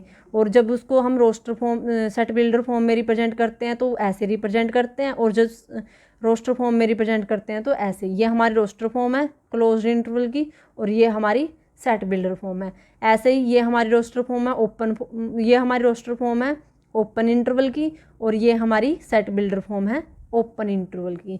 अब होते हैं हमारे पास सेमी ओपन और सेमी क्लोज्ड। तो सेमी ओपन और सेमी क्लोज्ड का मतलब क्या है कि मीन सेमी ओपन ही है, ठीक है, आधे ओपन आधे बंद। तो हम उसको सेमी ओपन भी बोल सकते हैं और सेमी क्लोज्ड भी बोल सकते हैं। तो उसके अंदर क्या होगा कि जैसे एक लिमिट में तो इक्वल टू आ जाए और एक में इक्वल टू आए ना, ठीक है। जैसे हम ले लें यहाँ पे एक सेट है हमारे पास रियल नंबर का, वाई उसके एलिमेंट है, वाई सच दैट, तो ए क्या है हमारा यहाँ पे ग्रेटर देन इक्वल टू है वाई के, लेकिन लेस देन है बी के, इक्वल टू नहीं है, ठीक है। तो अब इस चीज़ को अगर हमें रिप्रेजेंट करना है, ये तो हमारी सेट बिल्डर फॉर्म है, किसकी, सेमी ओपन बोल लो या सेमी क्लोज्ड बोल लो, ठीक है। लेकिन ये तो हमारी क्या है यहाँ पे, ये तो सेट बिल्डर फॉर्म है। अगर हम इसको रोस्टर फॉर्म में रिप्रेजेंट करें तो यहाँ 1 और 9 कंसीडर करके चलें तो हम इसको कैसे रिप्रेजेंट करेंगे। अब 1 तो इन्वॉल्व करना है ना, तो वहाँ तो लगेगी, जहाँ पे इन्वॉल्व करना है इक्वल टू का साइन देख लो, तो वहाँ तो लगेगी हमारी रेक्टेंगल चकोर वाली ब्रैकेट, ठीक है, और यहाँ पे लगेगी हमारी कर्व वाली ब्रैकेट, और ये हमारे बीच में आएंगे ए और बी। तो मीन्स ए तो यहाँ पे इन्वॉल्व है लेकिन बी इन्वॉल्व नहीं है। अब ये केस ऐसे भी बन सकता है, अगर हम ऐसे भी लिख सकते थे ए और बी, मीन्स बी इन्वॉल्व हो जाए और ए ना हो, तो उसके लिए हमारे पास जो सेट बिल्डर फॉर्म होगी वो होगी Y such that A greater than Y, A क्या है ग्रेटर देन है वाई के, लेकिन equal less than equal to है बी के, ठीक है। ये हमारी रोस्टर फॉर्म है किसके लिए, इस फॉर्म के लिए, ठीक, सेट बिल्डर फॉर्म। अब अगर हम रोस्टर फॉर्म की में रिप्रेजेंट करें इनको 1 और 9 लेके, अगर ये हम 1 और 9 लेते हैं, जैसे हम ये सबसे पहले इसको रिप्रेजेंट कर देते हैं 1 और 9 की फॉर्म में, ठीक है। तो अगर हम ये लेते हैं 1 और ये ले लिया हमने 9, तो इसको लिखेंगे हम, इसके अंदर कौन कौन से एलिमेंट कंसीडर होंगे, 1 तो होगा, 1 2 3 4 5 6 7 8 होंगे, लेकिन 9 नहीं होगा, ठीक है, तो 9 हमने छोड़ दिया।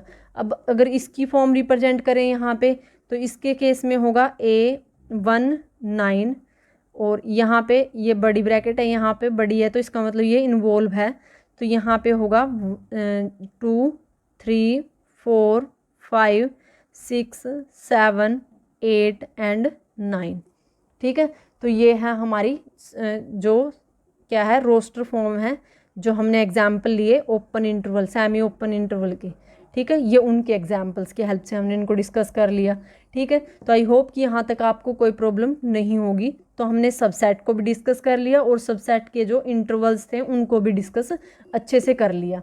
अगर आपको इनसे रिलेटेड कोई भी क्वेरी है, कोई क्वेश्चन आपसे सॉल्व नहीं हो रहा, तो आप कमेंट बॉक्स में कमेंट करके बता सकते हो। और जैसे कि आपको पता है हमें कम्युनिटी टैब मिल चुकी है, ठीक है। कम्युनिटी टैब में मैं डेली क्वेश्चंस अपलोड करती हूँ, आप वहाँ से जाके वो क्वेश्चन ट्राई कर सकते हो, वो आपके जनरल नॉलेज के क्वेश्चन होते हैं, ठीक है। मैं वहाँ पे टाइम टू टाइम चेंज करती रहूँगी, कभी हम साइंस के का क्विज़ डालेंगे तो कभी हम वहाँ पे मैथ का क्विज़ डालेंगे, तो आप वहाँ पे वो अटैम्प्ट करके देख सकते हो। अगर आपको अच्छे से आता है तो बेटर है, नहीं आता तो कोई नुकसान तो थोड़ी ना है वहाँ पे, ठीक है। तो आपको वोटिंग ही तो करनी होती है या फिर रिप्लाई देना होता है, तो आप कमेंट बॉक्स में रिप्लाई कर सकते हो उसका। तो चलिए अब हम चलते हैं नेक्स्ट पॉइंट की तरफ। तो नेक्स्ट जो इसका हमारे पास अब जो 1.3 एक्सरसाइज है उसके सिर्फ यहाँ पे दो कंसेप्ट रहते हैं 1.3 एक्सरसाइज के। तो वो दो जो कंसेप्ट है वो कौन कौन से हैं हमारे पास, एक है पावर सेट, ठीक है, और दूसरा है हमारे पास यूनिवर्सल सेट। अब हम उनको अच्छे से डिस्कस करते हैं कि पावर सेट कौन से होते हैं और कितने पावर सेट बन सकते हैं, ऐसे ही यूनिवर्सल सेट कौन सा होता है, ठीक है। तो आई होप यहाँ तक आपको कोई प्रॉब्लम नहीं होगी, और अगर कोई प्रॉब्लम है तो मैंने आपको बताया है कि आप कमेंट बॉक्स में कमेंट करके बता दीजिए। जिस क्वेश्चन से रिलेटेड आपको क्वेरी होगी उसी क्वेश्चन की वीडियो आपको मिल जाएगी नेक्स्ट क्लास में, ठीक है। तो चलिए अब हम पावर सेट और यूनिवर्सल सेट को डिस्कस कर लेते हैं। तो अगर हम यहाँ पे पहले बात करें हमारे पावर सेट की, तो पावर सेट का मतलब क्या है कि हम क्या करें, जो एक सेट हमारे पास दे रखा है उसके सभी सबसेट्स को लिखना ही हमारा क्या होता है, पावर सेट होता है। जैसे मान लो हमारे पास एक सेट दे रखा है 1 और 2, जिसके अंदर सिर्फ दो ही एलिमेंट है, ये हमारा ए सेट है, ठीक है। अगर हमें लिखने हैं इसके सबसेट, तो इसके सबसेट लिखने के लिए हमें क्या करना पड़ेगा, सबसेट क्या क्या हो सकते हैं, सबसेट हम डिस्कस कर चुके हैं ना, जैसे हमने ए और बी के डिस्कस किए थे। अगर ए के अंदर हमारे 1 से 10 तक के एलिमेंट हैं तो इसके अंदर हमारे पास 2 से लेके 6 तक के एलिमेंट थे, तो बी हमारा पूरा का पूरा इसके अंदर एग्जिस्ट कर रहा था, तो ये इसका सबसेट था। तो इसका मतलब इसके कुछ एलिमेंट थे ना बी के अंदर, तो यहाँ पे भी कुछ ऐसे सेट एग्जिस्ट करेंगे। मान लो बी सेट बन जाता है जिसके अंदर 1 एग्जिस्ट कर रहा है, एक हमारे पास सी सबसेट बन जाता है जिसके अंदर 2 एग्जिस्ट कर रहा है, एक हमारे पास यहाँ पे डी बन जाता है जो हमारा क्या होता है, फाइनाइट और एम्प्टी सेट होता है, ठीक है। एम्प्टी सेट सभी का सबसेट होता है। और फिर उसके बाद एक ये हम ऑलरेडी ए है ही है, ठीक है। तो इसका मतलब यहाँ पे अगर हम देखें तो जो हमारा ए सेट है इसके क्या क्या पावर सेट बने हमारे पास, इसके पावर सेट हमारे पास बने पावर ऑफ ए कि कौन कौन से बने हमारे पास, ये बने सबसे पहले 1, फिर 2, फिर पहले 5, फिर 1, फिर 2, फिर 1 एंड 2, ये 1 है, ठीक है। तो हमारे पास कितने पावर सेट बने हमारे, जो ए पार्ट ए था उसके 4 बने। अब हम इनको डायरेक्ट भी निकाल सकते हैं। तो जो पावर सेट होते हैं, अगर हम पावर सेट निकालते हैं किसी भी सेट ए के, ठीक है, तो उसके लिए हमें क्या करना पड़ता है, उसके नंबर्स काउंट करने पड़ते हैं कि उस सेट के अंदर कितने नंबर हैं। कितने नंबर है यहाँ पे, 2 नंबर हैं। तो हम यहाँ पे क्या करेंगे, 2 की पावर 2 लिख देंगे। तो यहाँ पे हमारे पास कितने आए, 4। तो हमने यहाँ 4 ही बनाए हैं, 1 2 3 4, 4 ही बने हैं हमारे, ठीक है। तो यहाँ पे हमारे पे क्या बने, हमारे पास 4 सबसे पावर सेट बने हैं हमारे इस सेट के, ठीक है।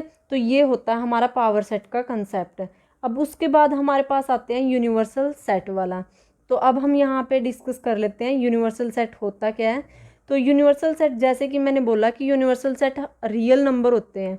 क्यों बोलते हैं हम रियल नंबर को यूनिवर्सल सेट, क्योंकि हर रैशनल नंबर, हर इरेशनल नंबर, हर इंटीजर्स, हर नेचुरल नंबर हमारे रियल नंबर के अंदर एग्जिस्ट करते हैं।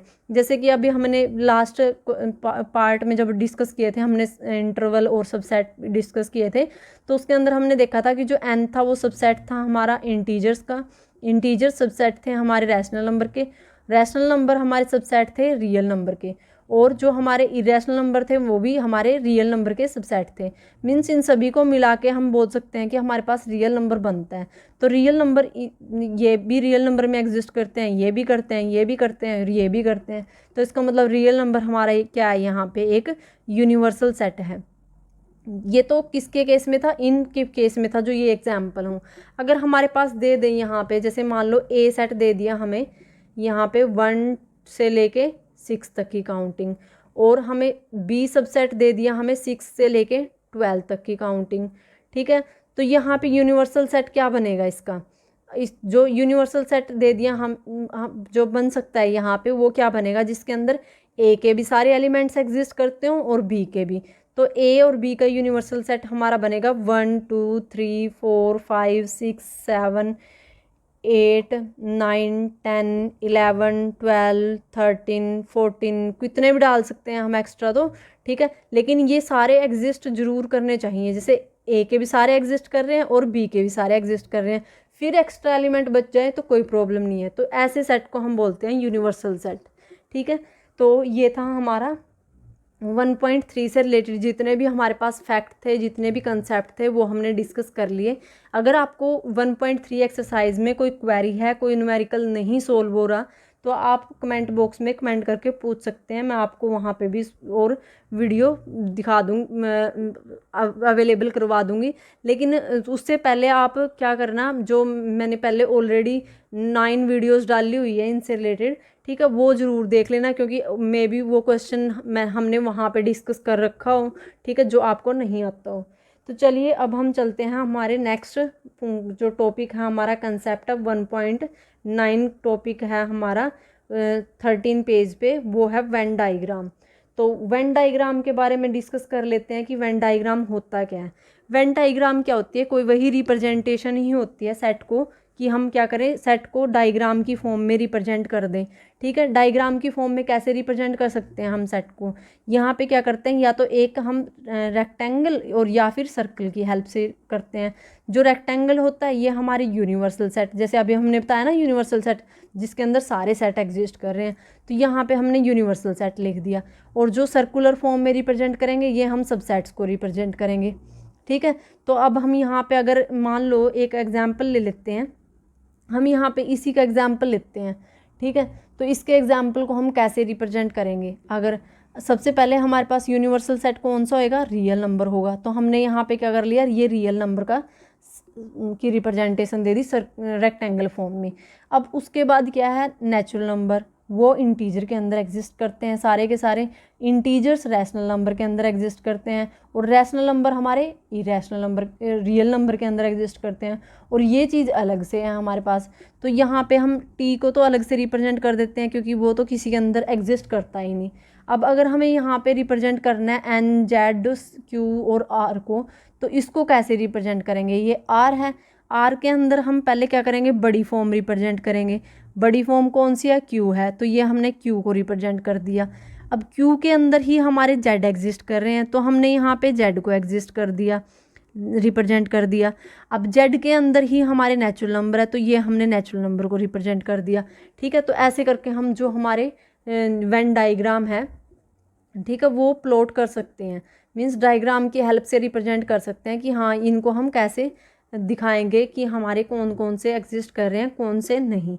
अगर हम यहाँ पे एक एग्जांपल, ये तो इस फॉर्म में लिया था हमने एग्जांपल, अगर हम नंबर्स की फॉर्म में लेके देखें यहाँ पे एग्जांपल, तो क्या आएगा, मान लो हमारे पास यूनिवर्सल नंबर है, जैसे ये हमारे पास कितने थे, इसमें 14 एलिमेंट थे, तो हम 14 एलिमेंट का ही ले लेते हैं एक, इसको तो यूनिवर्सल सेट को तो हमने रिप्रेजेंट कर दिया ऐसे।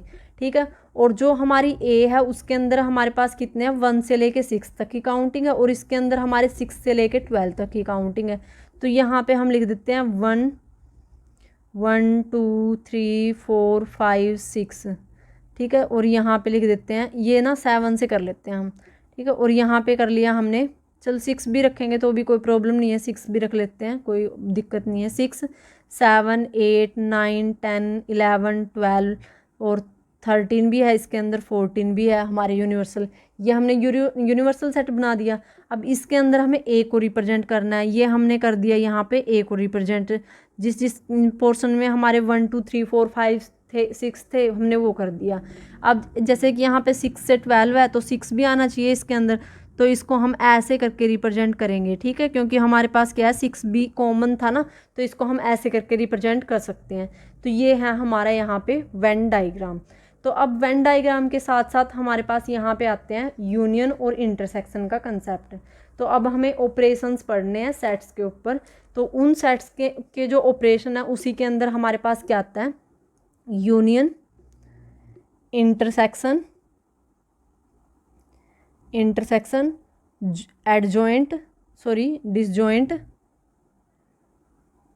डिसजॉइंट और उसके बाद हमारे पास आता है डिफरेंस। ये 4 कंसेप्ट आते हैं जो हमारे ऑपरेशन को रिप्रेजेंट करते हैं। ठीक है, जैसे कि हम एलिमेंट अलजेब्रिक ऑपरेशन देखते हैं, प्लस माइनस मल्टीप्लाई। ठीक है, ये चीज़ तो यहाँ पे उन चीज़ों को ही थोड़ा सा मॉडिफाई करके और एक नेमिंग की फॉर्म में रिप्रेजेंट कर दिया, थोड़ी अलग सी। ठीक है, ये सेट्स की जो लैंग्वेज है उसकी फॉर्म में है। ठीक है, तो अब यहाँ पे हमें सबसे पहले यहाँ पे ऑपरेशन, ये है क्या चीज़ है हमारे, ये हैं हमारे ऑपरेशन ऑन सेट्स। ये क्या है, ऑपरेशन ऑन सेट्स। तो ये हैं हमारे ऑपरेशन ऑन सेट्स, जिसके अंदर यूनियन, इंटरसेक्शन, डिसजॉइंट और हमारे पास डिफरेंस आता है।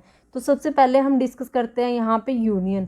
तो यूनियन कैसे निकालेंगे हम, जैसे हमारे पास दो सेट हैं, हम इन्हीं दो सेट्स को लेके काम करेंगे। यहाँ पे जो हमने ए और बी ले रखा है, ए के अंदर 1 से लेके 6 तक की काउंटिंग है, इसके अंदर 6 से लेके 12 तक की काउंटिंग है। तो इनको लेकर ही काम करते हैं अब हम यहाँ पे। तो हमें क्या काम करना है, यहाँ पे हमें यूनियन निकालना है ए का और बी का। ए यूनियन बी रिप्रेजेंट कैसे करेंगे, ए यू बी, ठीक है। लेकिन बोलने में कैसे बोलेंगे, ए यूनियन बी, या फिर ऐसे लिख सकते हैं ए यूनियन बी, ठीक है। ये भी ठीक है और ये भी ठीक है, बात सेम ही है, कोई भी बोल सकते हो आप। तो अब यहाँ पे क्या करना है, ए और बी का यूनियन निकालना है। तो यूनियन का जो यहाँ पे कंसेप्ट है वो ये है कि हमें क्या करने हैं, वो सभी एलिमेंट इन्वॉल्व करने हैं जो ए में भी हैं और बी में भी हैं, ठीक है। लेकिन जो एलिमेंट दोबारा रिपीट हो रहे हैं, ठीक है, मीन्स वो इसके अंदर भी हैं और इसके अंदर भी हैं, तो उनमें से हमें जो कॉमन एलिमेंट्स हैं वो सिर्फ एक बार लेने हैं, ठीक है। तो यहाँ पे ए के भी सारे एलिमेंट होने चाहिए और बी के भी सारे एलिमेंट होने चाहिए, लेकिन जो रिपीट एलिमेंट है, जैसे यहाँ पे 6 है, वो सिर्फ एक बार लिखेंगे, ओनली वंस, ठीक है। तो अगर डेफिनेशन दिखाएं, बोलना चाहें इसकी, तो डेफिनेशन में हम क्या बोल सकते हैं कि अगर ए और बी हमारे पास दो सेट हैं, ठीक है, और वो दोनों सेट के अंदर जो एलिमेंट्स हैं, सभी के सभी एलिमेंट्स ए और बी के, वो हमारे एग्जिस्ट करेंगे इस यूनियन में, यूनियन ऑफ सेट्स में। लेकिन जो हमारे कॉमन एलिमेंट्स होंगे वो सिर्फ हम एक बार रखेंगे, टेकन ओनली वंस।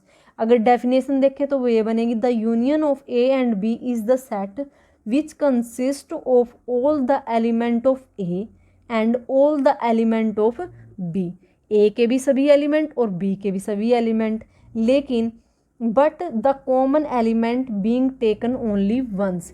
लेकिन जो ए के एलिमेंट और बी के एलिमेंट में कॉमन है वो सिर्फ एक बार ही रखना है, बार बार नहीं रखना। तो अगर हम यहाँ पे इन ए और बी की हेल्प से अगर अब हम इसका यूनियन निकालें, तो यूनियन क्या आएगा हमारे पास, यहाँ आएगा A union B is equal to, यहाँ पे क्या बनेगा, 1 2 3 4 5 6। ये हमने ए के एलिमेंट लिख लिए, लेकिन बी में 6 भी है, तो वो अब हम दोबारा नहीं लिखेंगे, एक बार लिखना है सिर्फ उसको। तो फिर हम 7 से स्टार्ट करेंगे, 7 8 9 10 11 12। ये है हमारा यूनियन। अब हमने यूनिवर्सल और यूनियन में डिफरेंस पता होना चाहिए। यूनिवर्सल के अंदर क्या है, हमारे एक्स्ट्रा एलिमेंट हो सकते हैं, इनके एलिमेंट्स तो हैं ए और बी के, ठीक है, लेकिन उसके अलावा भी एक्स्ट्रा एलिमेंट प्रेजेंट हो सकते हैं। ये तो होता है यूनिवर्सल, मीन्स बड़ा सेट होता है। लेकिन ए यूनियन बी के अंदर सिर्फ ए और बी के ही एलिमेंट होंगे, ठीक है। अब उसके बाद ये तो हमारा बन गया ए यूनियन बी। अब अगर हम और एग्जाम्पल लें जिससे आपको और भी अच्छे से समझ में आ जाए, तो वो क्या ले सकते हैं हम यहाँ पे, हम ले सकते हैं यहाँ पे, मान लो हमने ले लिया ए के अंदर है हमारे पास ए ई आई ओ यू, ये हमारी क्या है, रोस्टर फॉर्म है किसकी, वावल्स की, ऑफ अल्फ़ाबेट्स की, ठीक है। ये आपका एक एग्जाम्पल है 13, आप वहाँ से भी देख सकते हो। B is equal to A I U, ये दे दिया। तो अब हमें ए यूनियन बी निकालना है, और वो भी ए यूनियन बी हमें शो करना है किसके इक्वल, ए के इक्वल, ए के इक्वल शो करना है, ठीक है। तो यहाँ पे हम देखो, अगर हम ए यूनियन बी निकाल लें तो हमें क्या बोला था हमने, ए और बी के दोनों के एलिमेंट सारे एग्जिस्ट करेंगे, जो रिपीट हो रहेंगे वो एक बार आएंगे, ठीक है। तो यहाँ से ए यूनियन बी हमने लिख दिया, ए इसके अंदर भी है, ए एक बार लिख दिया, ई इसके अंदर हमने रख दिया, आई इसमें भी था, इसमें भी था, आई रख दिया, ओ इसके अंदर ही था, बस यहाँ से ओ रख दिया, यू दोनों में था, एक बार रख दिया। तो अगर हम इसको कंपेयर करें, ए ई आई ओ you, A E I O you, ये बिल्कुल किसके इक्वल आया, ए के इक्वल आया, तो हैंस प्रूव इट। तो हमने इसको शो कर दिया कि ये हमारा क्या है, यहाँ पे इसके इक्वल आया है बिल्कुल, ठीक है। तो ये था हमारा यूनियन का कंसेप्ट। अब यहाँ पे कुछ प्रॉपर्टीज़ हैं हमारी, some properties of the operation of union. Union के कुछ प्रॉपर्टीज़ हैं वो डिस्कस कर लेते हैं। तो प्रॉपर्टीज़ हमारे पास यहाँ पे क्या क्या हैं, एक प्रॉपर्टी है कम्यूटेटिव, लो बोलते हैं जिसको। अब हमें पता है कम्यूटेटिव लॉ क्या बोलता है, अगर हम क्या करें ए यूनियन बी करें तो वो इक्वल होगा बी यूनियन ए के। पहले हम ए और बी का यूनियन लिया, ये वाला आया, ठीक है, तो ये ए यूनियन बी है। अगर हम बी और ए का यूनियन करेंगे तब भी यही आएगा, तो दोनों सेम आएंगे। तो ये तो था कम्यूटेटिव लॉ। सेकंड जो प्रॉपर्टी है हमारे पास यहाँ पे वो है एसोसिएटिव लॉ। तो एसोसिएटिव लॉ के अंदर हमें पता है 3 सेट हो जाएंगे हमारे पास, A union B, B union C. अगर हम बी यूनियन सी का पहले ले लेते हैं यूनियन, और बी का और सी का यूनियन लेके फिर उसको ए के साथ यूनियन लेते हैं, तो वो हमारा इक्वल आएगा A union B union C के, ठीक है। तो मीन्स पहले हम ए और बी का ले लें यूनियन और फिर सी का इन्वॉल्व कर लें, या फिर पहले ए और बी और सी का ले लें फिर ए को इन्वॉल्व कर लें, तो आंसर सेम ही मिलेगा दोनों में, ठीक है। उसके बाद जो थर्ड प्रॉपर्टी है वो है हमारी यहाँ पे लॉ ऑफ आइडेंटिटी एलिमेंट, कि अगर हमारे पास क्या हो, एक हमारे पास सेट है और वो एक सेट ले लिया हमने एम्प्टी, अगर हम उन दोनों का यूनियन करेंगे तो हम उनका दोनों का यूनियन करेंगे तो उस वहाँ पे हमें कैसा सेट मिलेगा, वो ए मिल जाएगा। क्योंकि कैसे, देखो एक हमारे पास सेट है जिसके अंदर 1 से लेके 5 तक की काउंटिंग है, ठीक है, 1 2 4 1 2 3 4 5, और एक हमारे पास सेट है वो 5 है, एम्प्टी है। तो अगर इन दोनों का यूनियन करेंगे तो सारे एलिमेंट इसके भी आएंगे और इसके भी आएंगे, तो 5 तो एग्जिस्ट कर ही रहा है, उसको तो लिखने की ज़रूरत ही नहीं है। तो यहाँ से क्या आएगा, सीधा वो हमारे ए के इक्वल आ जाएगा, जिसके अंदर 1 2 3 4 5 ये सारे एग्जिस्ट कर रहे हैं, ठीक है। तो ये था हमारा एक जो हमारी थर्ड प्रॉपर्टी थी। अब हमारे पास फोर्थ प्रॉपर्टी है जिसको हम आइडोम्पोटेंट लॉ बोलते हैं। तो मीन्स ये होता है खुद के ऊपर, सेल्फ के ऊपर लगाना। अगर हम ए का यूनियन ए के साथ ही करेंगे तो यहाँ से ए ही मिलेगा, ठीक है। अगर हम एक ये ए है, एक ए और बना लेते हैं यहाँ पे 1 से लेके 5 तक की काउंटिंग का, अगर इन दोनों का यूनियन करेंगे तो यहाँ से ए ही मिलेगा दोबारा भी, क्योंकि इसके अंदर भी वही एलिमेंट है, इसके अंदर भी वही एलिमेंट है, ठीक है। तो यहाँ से हमें क्या मिल गया, ए। तो इस जो ये जो लॉ होता है हमारा, लॉ होता है जो इसको बोलते हैं हम आइडम्पोटेंट लॉ, ठीक है, आइडम्पोटेंट लॉ, जो खुद के ऊपर ही अप्लाई कर रहे हैं हम। फिर उसके बाद हमारे पास फिफ्थ होता है you union A. You means क्या है, यहाँ पे यूनिवर्सल सेट है, और ये यू किसको रिप्रेजेंट कर रहा है, यूनियन को रिप्रेजेंट कर रहा है, और ये ए किसको रिप्रेजेंट कर रहा है, एक सेट को। तो ये इसको बोलते हैं हम लॉ ऑफ यूनिवर्सल, ठीक है। अगर कोई भी यूनिवर्सल सेट है, ठीक है, उसको अगर यूनियन हम ए के साथ लेते हैं तो हमें यूनिवर्सल सेट ही मिलेगा वहाँ पे। जैसे हमने ये यूनिवर्सल सेट ले लिया यहाँ पे, मान लो 1 से लेके 12 तक का, और ए है हमारा यहाँ पे 1 से लेके 5 तक का। तो हम अगर इसमें इसका और इसका यूनियन लेंगे तो यहाँ पे तो क्या है, इसके अंदर तो सारे एग्जिस्ट कर रहे हैं एलिमेंट, तो पूरा का पूरा यही सेट आ जाएगा ना यूनिवर्सल वाला। तो इस ऐसे ही इसका क्या है, यूनिवर्सल वाला पूरा सेट आ गया। तो ये थी हमारी प्रॉपर्टीज़ जो हमने किसके ऊपर, कौन से ऑपरेशन के ऊपर पढ़ी, यूनियन के ऊपर पढ़ी, ऑपरेशन ऑफ यूनियन, ठीक है, या फिर सेट, यूनियन ऑफ सेट्स, ठीक है। तो ये हमने यहाँ पे क्या कर लिया, एक पार्ट था जो ऑपरेशन का वो कंप्लीट कर लिया। अब उसके बाद है हमारे पास यहाँ पे इंटरसेक्शन। तो अब हम यहाँ पे बात करते हैं इंटरसेक्शन ऑफ सेट्स की। तो अब जैसे यूनियन के अंदर हम क्या कर रहे थे, हम सारे एलिमेंट्स इन्वॉल्व कर रहे थे, ठीक है। जो कॉमन थे वो एक बार, लेकिन बाकी जो उसके अलावा थे वो सभी एलिमेंट्स हमें क्या करने थे, कलेक्ट करने थे, तो उसको हम यूनियन बोल रहे थे।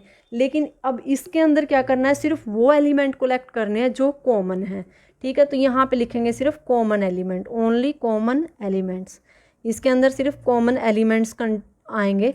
तो अगर हम जैसे ए की बात कर रहे थे, वहाँ पे ए था हमारा 1 से लेके 6 तक की काउंटिंग, और बी था हमारा वहाँ पे 6 से लेके 12 तक की काउंटिंग। अगर देखा जाए तो इसके अंदर भी 6 कॉमन था और इसके अंदर भी सिर्फ 6 कॉमन था।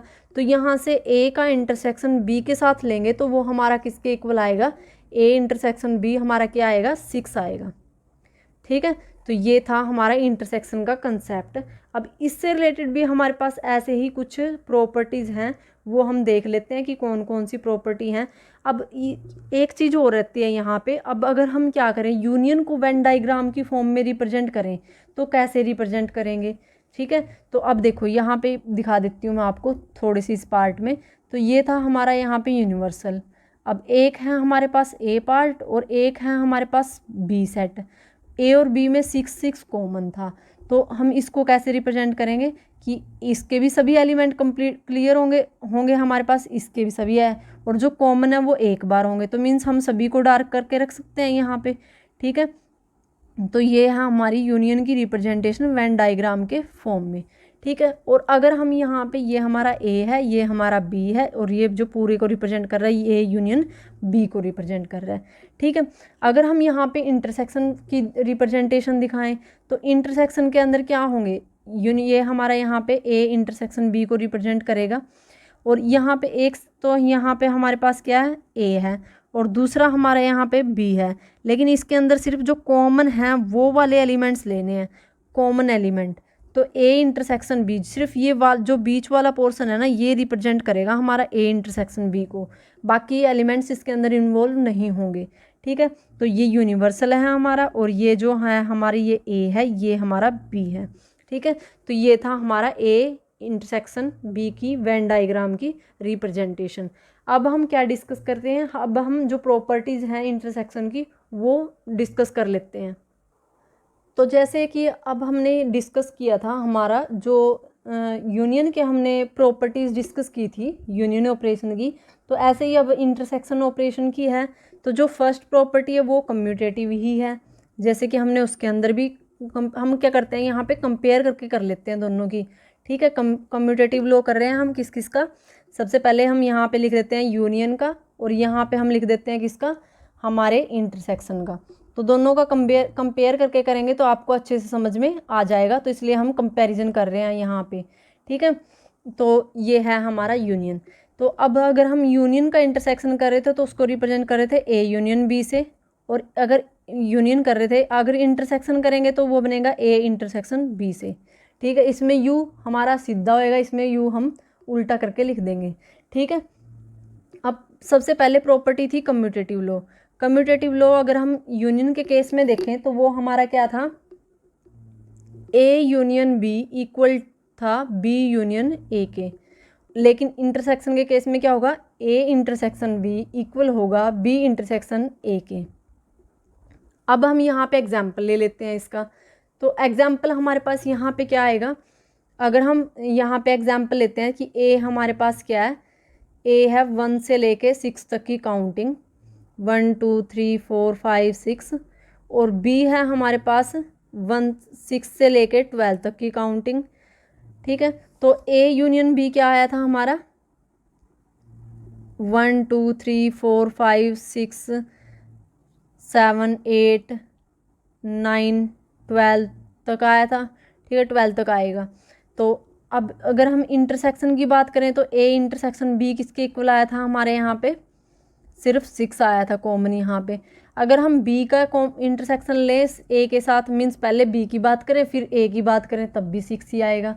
ठीक है, तो बी इंटरसेक्शन ए भी हमारा 6 आएगा, और ए इंटरसेक्शन बी भी हमारा 6 आया। ऐसे ही अगर हम बी यूनियन ए की बात करें या फिर ए यूनियन बी की बात करें, वो भी सेम ही आएगा। ठीक है, तो ये तो था फर्स्ट प्रॉपर्टी। अब हम बात करते हैं यहाँ पे सेकंड प्रॉपर्टी की। सेकंड प्रॉपर्टी है हमारी यहाँ पे एसोसिएटिव लॉ। ठीक है, तो एसोसिएटिव लॉ के अंदर जैसे कि हमें पता है 3 सेट लेने होते हैं, A union B union C, A union B union C. अगर हम पहले क्या करें, ए का बी के साथ यूनियन ले लें और बाद में सी के साथ करेंगे, तब भी वो इक्वल आएगा, सेम आएगा। या फिर अगर हम पहले बी और सी का यूनियन ले लें और फिर ए के साथ यूनियन करें, तब भी सेम रिजल्ट मिलेगा। एसोसिएटिव के अंदर ऐसे ही इंटरसेक्शन में लिख देंगे, इंटरसेक्शन में भी ऐसे ही करेंगे। ठीक है, अगर हम पहले ए और बी का इंटरसेक्शन ले लेते हैं और फिर सी के साथ लेते हैं, या फिर पहले बी और सी का ले लेते हैं फिर ए के साथ लेते हैं, तो ये हमारे रिप्रेजेंट करता है एसोसिएटिव लॉ को।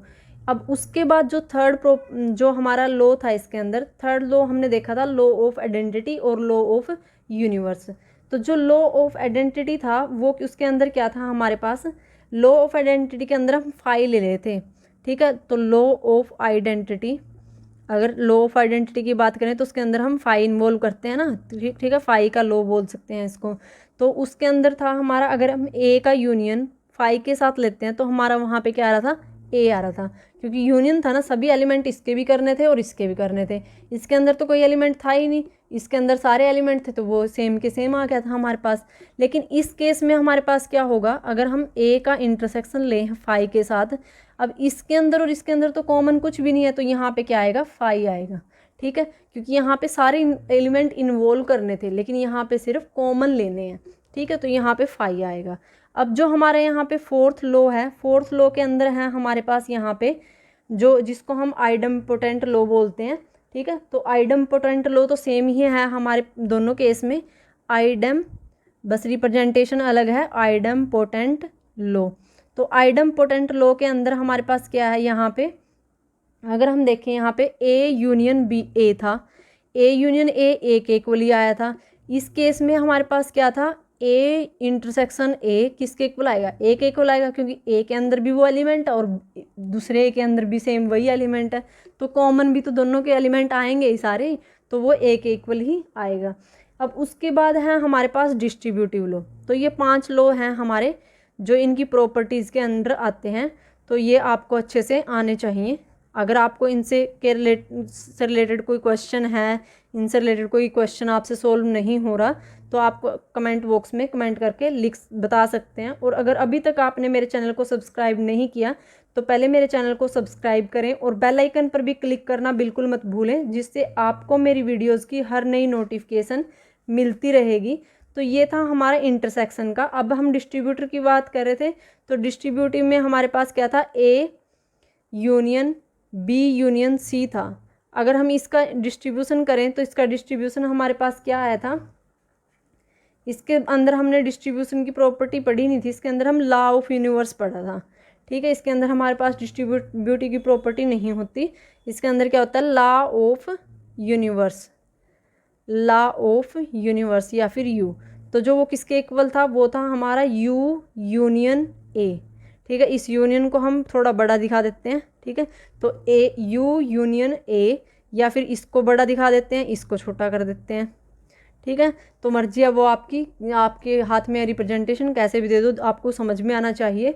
तो यहाँ पे लॉ ऑफ यूनियन क्या है, ए यूनियन यू ए। ठीक है, और अगर हम लॉ ऑफ यूनियन इसके केस में देखते हैं फिफ्थ, ठीक है, तो लॉ ऑफ यूनियन इसके केस में क्या आएगा, यूनिवर्सल सेट का इंटरसेक्शन लेना है हमें ए के साथ।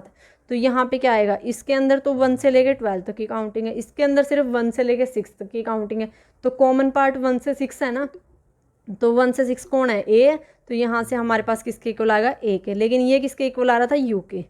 ठीक है, तो अगर यूनियन की बात करें तो यूनियन के में इक्वल आएगा यूनिवर्सल के, लेकिन इंटरसेक्शन के केस में ये इक्वल आएगा हमारे जो सेट होता है ए उसके। ठीक है, अब है जो हमारे पास नेक्स्ट है वो है डिस्ट्रीब्यूटिव लॉ। तो डिस्ट्रीब्यूटिव लॉ हमारा कंबाइन होता है यूनियन का और इंटरसेक्शन का। तो डिस्ट्रीब्यूटिव जो लॉ होता है वो कंबाइन होता है यूनियन का और इंटरसेक्शन का। वो क्या होता है हमारे पास, जैसे यहाँ पे हमारे पास है A intersection B union C. तो अब क्या करेंगे, जो ए है इसको अलग अलग डिस्ट्रीब्यूट कर देंगे दोनों पोर्शन में। तो यहाँ पे जाएगा ए इंटरसेक्शन बी यूनियन, फिर आगे आएगा ए इंटरसेक्शन सी। ठीक है, तो ये है हमारा यहाँ पे डिस्ट्रीब्यूटिव लॉ। अब इससे जो रिलेटेड क्वेश्चन है वो आप खुद ट्राई करके देखोगे। अगर फिर आपके क्वेश्चन सॉल्व नहीं होते, फिर आप मुझसे कमेंट बॉक्स में कमेंट करके बता देना मुझे कि कौन से क्वेश्चन आपसे सॉल्व नहीं हुए, फिर मैं आपको उनसे रिलेटेड वीडियो प्रोवाइड करवा दूँगी। अब अगर हम इसको वेन डायग्राम की फॉर्म में रिप्रेजेंट करना चाहें, जो फॉर्म हमारे पास आई है, जैसे बी यूनियन सी आया है, और हमारे पास क्या है ए इंटरसेक्शन बी आया है, ए इंटरसेक्शन सी आया है, A intersection B union C है।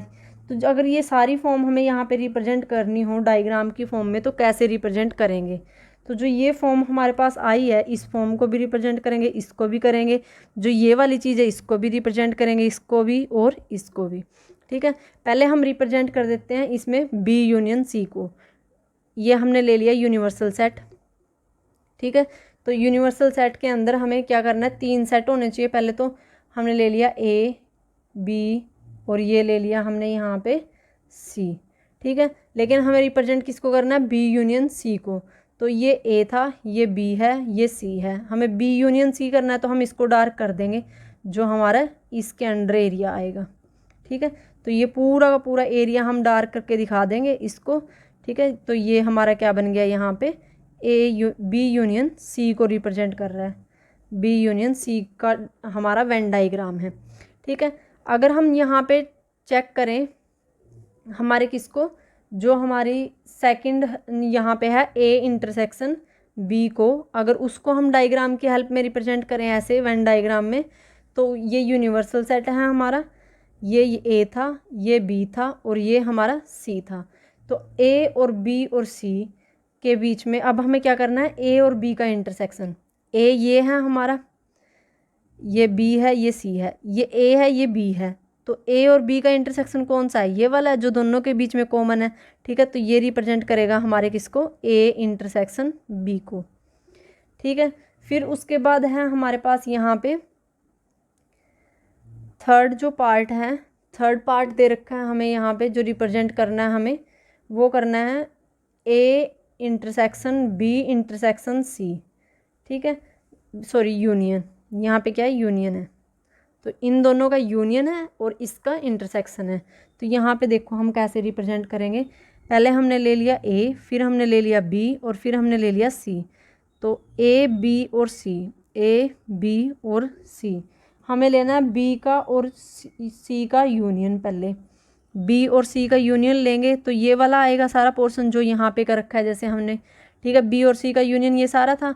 अब हमें करना है ए के साथ इंटरसेक्शन, ए के साथ इंटरसेक्शन क्या होगा, जो सिर्फ यहाँ पे कॉमन पार्ट है, ये वाला इंटरसेक्शन में तो कॉमन पार्ट आता है सिर्फ, तो यहाँ पे इन दोनों के बीच में ये पूरा का पूरा किसको रिप्रेजेंट कर रहा है, बी यूनियन सी को, तो ये बी यूनियन सी वही तो है, ठीक है। तो ये वाला पोर्शन किसको रिप्रेजेंट कर रहा था, बी यूनियन सी को, लेकिन अब हमें सिर्फ यहाँ पे कॉमन पार्ट को रिप्रेजेंट करना है, तो कॉमन पार्ट जो हमारा यहाँ से आएगा वो आएगा इतना पोर्शन यहाँ पे, ठीक है, ये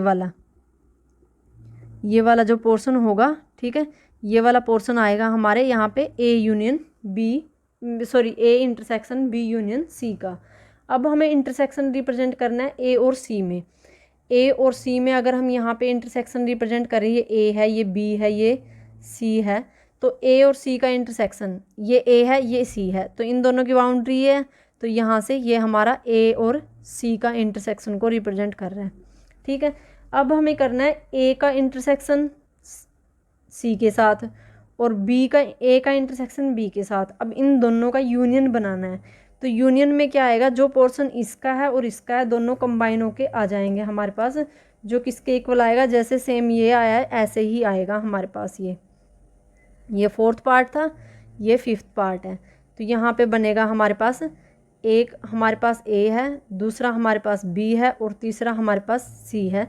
तो अगर हम यहाँ पे देखें इसके अंदर जो कॉमन पार्ट है हमारा, पहले हमें किसको रिप्रेजेंट करना था, B union sorry A intersection B को, ए इंटरसेक्शन बी कौन सा था, ये वाला पोर्शन था, ये यहाँ से यहाँ तक, जिसको अब ऊपर ही मैं यहाँ पे पेन वो कर रही हूँ ड्रॉ, ठीक है, ये वाले पोर्शन, ठीक है।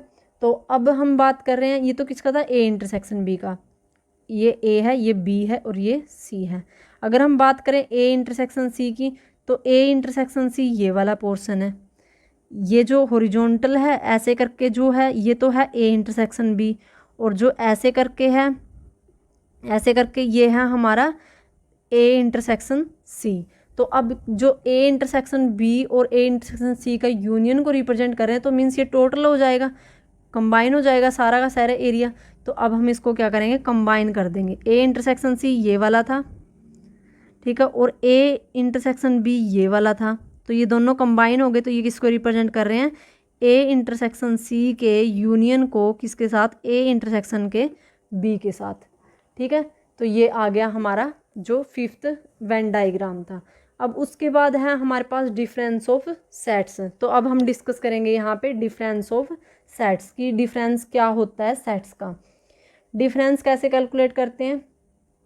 अब इंटरसेक्शन देख लिया, कॉमन निकालना, ठीक है, यूनियन देख लिया जिसके अंदर कंबाइन करना, लेकिन अब बात कर रहे हैं डिफरेंस की, और एक था हमारे पास डिसजॉइंट, डिफरेंस और डिसजॉइंट। अब इन दोनों को डिस्कस कर लेते हैं वन बाय वन। तो पहले हम बात करेंगे यहाँ पे डिसजॉइंट की, जैसे मान लिया हमारे पास ए है 1 से लेके 3 तक की काउंटिंग है, ठीक है, और बी है हमारे पास 4 5 6। अब इन दोनों के बीच में कोई पार्ट कॉमन नहीं है, तो इसका मतलब यहाँ पे ए का इंटरसेक्शन बी के साथ क्या आया, 5 आया। तो ये आपस में एक दूसरे के साथ रिलेट नहीं करते। और इनको अगर हम वेन डायग्राम की फॉर्म में रिप्रेजेंट करेंगे तो वो ऐसे रिप्रेजेंट करेंगे, क्योंकि इनमें कोई पार्ट कॉमन है ही नहीं। ठीक है, तो ये दूर दूर होंगे आपस में, कुछ भी कॉमन नहीं होगा। ठीक है, तो ये तो था हमारा डिसजॉइंट का कंसेप्ट। अब हम बात कर देते हैं डिफरेंस के कंसेप्ट की। तो डिफरेंस के अंदर हम क्या करते हैं कि जो हमारे पास दो सेट्स होते हैं, जैसे हमने एक सेट ले लिया 1 2 3 4 5 6 और 7, और दूसरा जो हमने सेट ले लिया यहाँ पे बी, उसके अंदर हमने ले लिए यहाँ पे 3 4 5 6। ठीक है, अब हमें क्या करना है, डिफरेंस। डिफरेंस मीन्स यहाँ पे अंतर करना है ए माइनस बी का। तो ए माइनस बी अगर हम यहाँ पे करेंगे तो ए के अंदर से जो बड़ा सेट है उसके अंदर से ही छोटी चीज़ माइनस करेंगे यहाँ पे।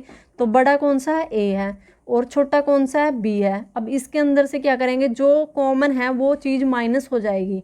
तो कॉमन क्या क्या चीज़ है, 3 कॉमन है तो ये कट जाएगा, 4 कॉमन है तो ये कैंसिल हो जाएगा, 5 कॉमन है तो ये कैंसिल हो जाएगा, 6 कॉमन है तो वो भी कैंसिल हो जाएगा। तो यहाँ पे सिर्फ ए माइनस बी करने के बाद कौन कौन से एलिमेंट बचेंगे, 1 2 और 7। तो हमने यहाँ पे लिख दिया 1 2 और 7। तो ये क्या है, हमारा डिफरेंस है ए और बी का। मीन्स यहाँ पे कॉमन एलिमेंट्स को छोड़ के जो बाकी एलिमेंट्स बचते हैं वो एलिमेंट्स हम यहाँ पे लिख लेते हैं डिफरेंस के केस में। अगर हमें डिफरेंस को भी वेन डायग्राम की फॉर्म में रिप्रेजेंट करना हो तो वो हम कैसे रिप्रेजेंट करेंगे, तो वो देख लेते हैं। अब देखो यहाँ पे इनको रिप्रेजेंट करने के लिए क्या करना पड़ेगा। जैसे हमने यहाँ पे क्या किया, एक ये हमारा क्या हो गया, यहाँ पे यूनिवर्सल सेट हो गया।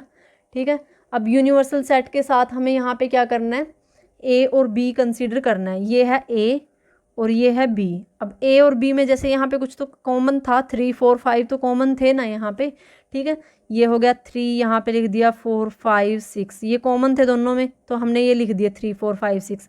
जो बाकी बच गए जो ए के अंदर थे 1 2 7। ठीक है, तो जो ये वाले बच गए ना, ये इधर वाले साइड वाले, इस पोर्शन में सिर्फ जो यहाँ से लेके यहाँ तक के पोर्शन में जो हमारे पास एलिमेंट बचे, ये किसको रिप्रेजेंट कर रहे हैं, ए माइनस बी को। ठीक है, और जो ये वाला जो पोर्शन है सिर्फ ये बीच बीच वाला, ये किसको रिप्रेजेंट कर रहा है, ए इंटरसेक्शन बी को। और अगर हम बात करें यहाँ पे इसको और इसको, सभी पूरे के पूरे पूरे को सर्कल बना दें अगर हम यहाँ पे ऐसे करके, ऐसे वाला, ऐसे करके, ऐसे वाला। ठीक है, मीन्स ये भी साथ में इन्वॉल्व जाए, इंटरसेक्शन भी और डिफरेंस भी, तो फिर ये बन जाता है हमारा ए यूनियन बी। ठीक है, तो ये है हमारा जो ऑपरेशंस हैं सेट्स के ऊपर, वो हमने अब जो डिस्कस कर लिए। आई होप कि आपको यहाँ तक कोई क्वेरी नहीं होगी, और अगर आपको यहाँ तक कोई प्रॉब्लम है तो आप कमेंट बॉक्स में कमेंट करके पूछ सकते हैं। तो अब नेक्स्ट जो हम डिस्कस करेंगे वो करेंगे डिस्कस कॉम्प्लीमेंट ऑफ सेट्स, और फिर हम डिस्कस करेंगे practical problem on union and intersection of two sets. तो अब जैसे हमारा यहाँ पे हम कॉम्प्लीमेंट की बात कर रहे हैं, कॉम्प्लीमेंट ऑफ सेट्स, तो कॉम्प्लीमेंट को हम समझ सकते हैं हमारे डिफरेंस की जैसे ही। जैसे हमने डिफरेंस देखा था, ए माइनस बी कर रहे थे, तो हमारे पास वहाँ पे क्या एलिमेंट्स बचे थे, 1 2 7।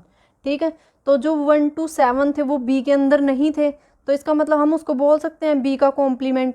लेकिन यहाँ पे फ़र्क क्या पड़ेगा कि जो हमारा ए सेट है ना, वो यूनिवर्सल सेट की तौर पे लेके चलेंगे हम यहाँ पे। ठीक है, ए यूनिवर्सल के सेट, यूनिवर्सल सेट के तौर पे कैसे, जैसे हम यहाँ पे ले लेते हैं, हमारे पास एक अलग से दूसरा सेट कंसीडर करते हैं, इसके एग्जाम्पल की हेल्प से और भी अच्छे से समझ में आएगा कि 1 से लेके 9 तक की काउंटिंग है आपके पास, 10 तक की, ये तो आपका यूनिवर्सल सेट है।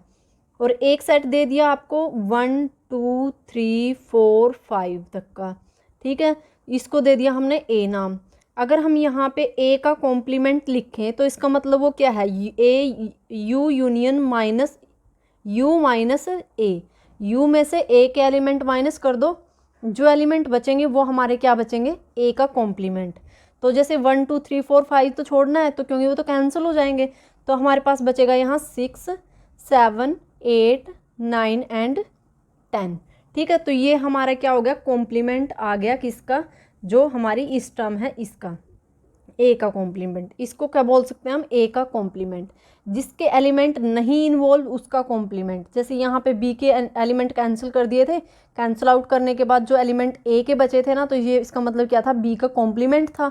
ऐसे ही यहाँ पे ए का कॉम्प्लीमेंट क्या हुआ, यूनिवर्सल का एक सेट दिया हुआ था, उसके अंदर से ए के एलिमेंट को माइनस करके जो आया हमारे पास वो क्या है, कॉम्प्लीमेंट है ए का। ठीक है, तो मीन्स इसके खुद के एलिमेंट्स के अलावा और जो एलिमेंट्स हमारे पास एग्जिस्ट करते हैं वो एलिमेंट्स ही हमारे पास क्या हैं, इस सेट का कॉम्प्लीमेंट है।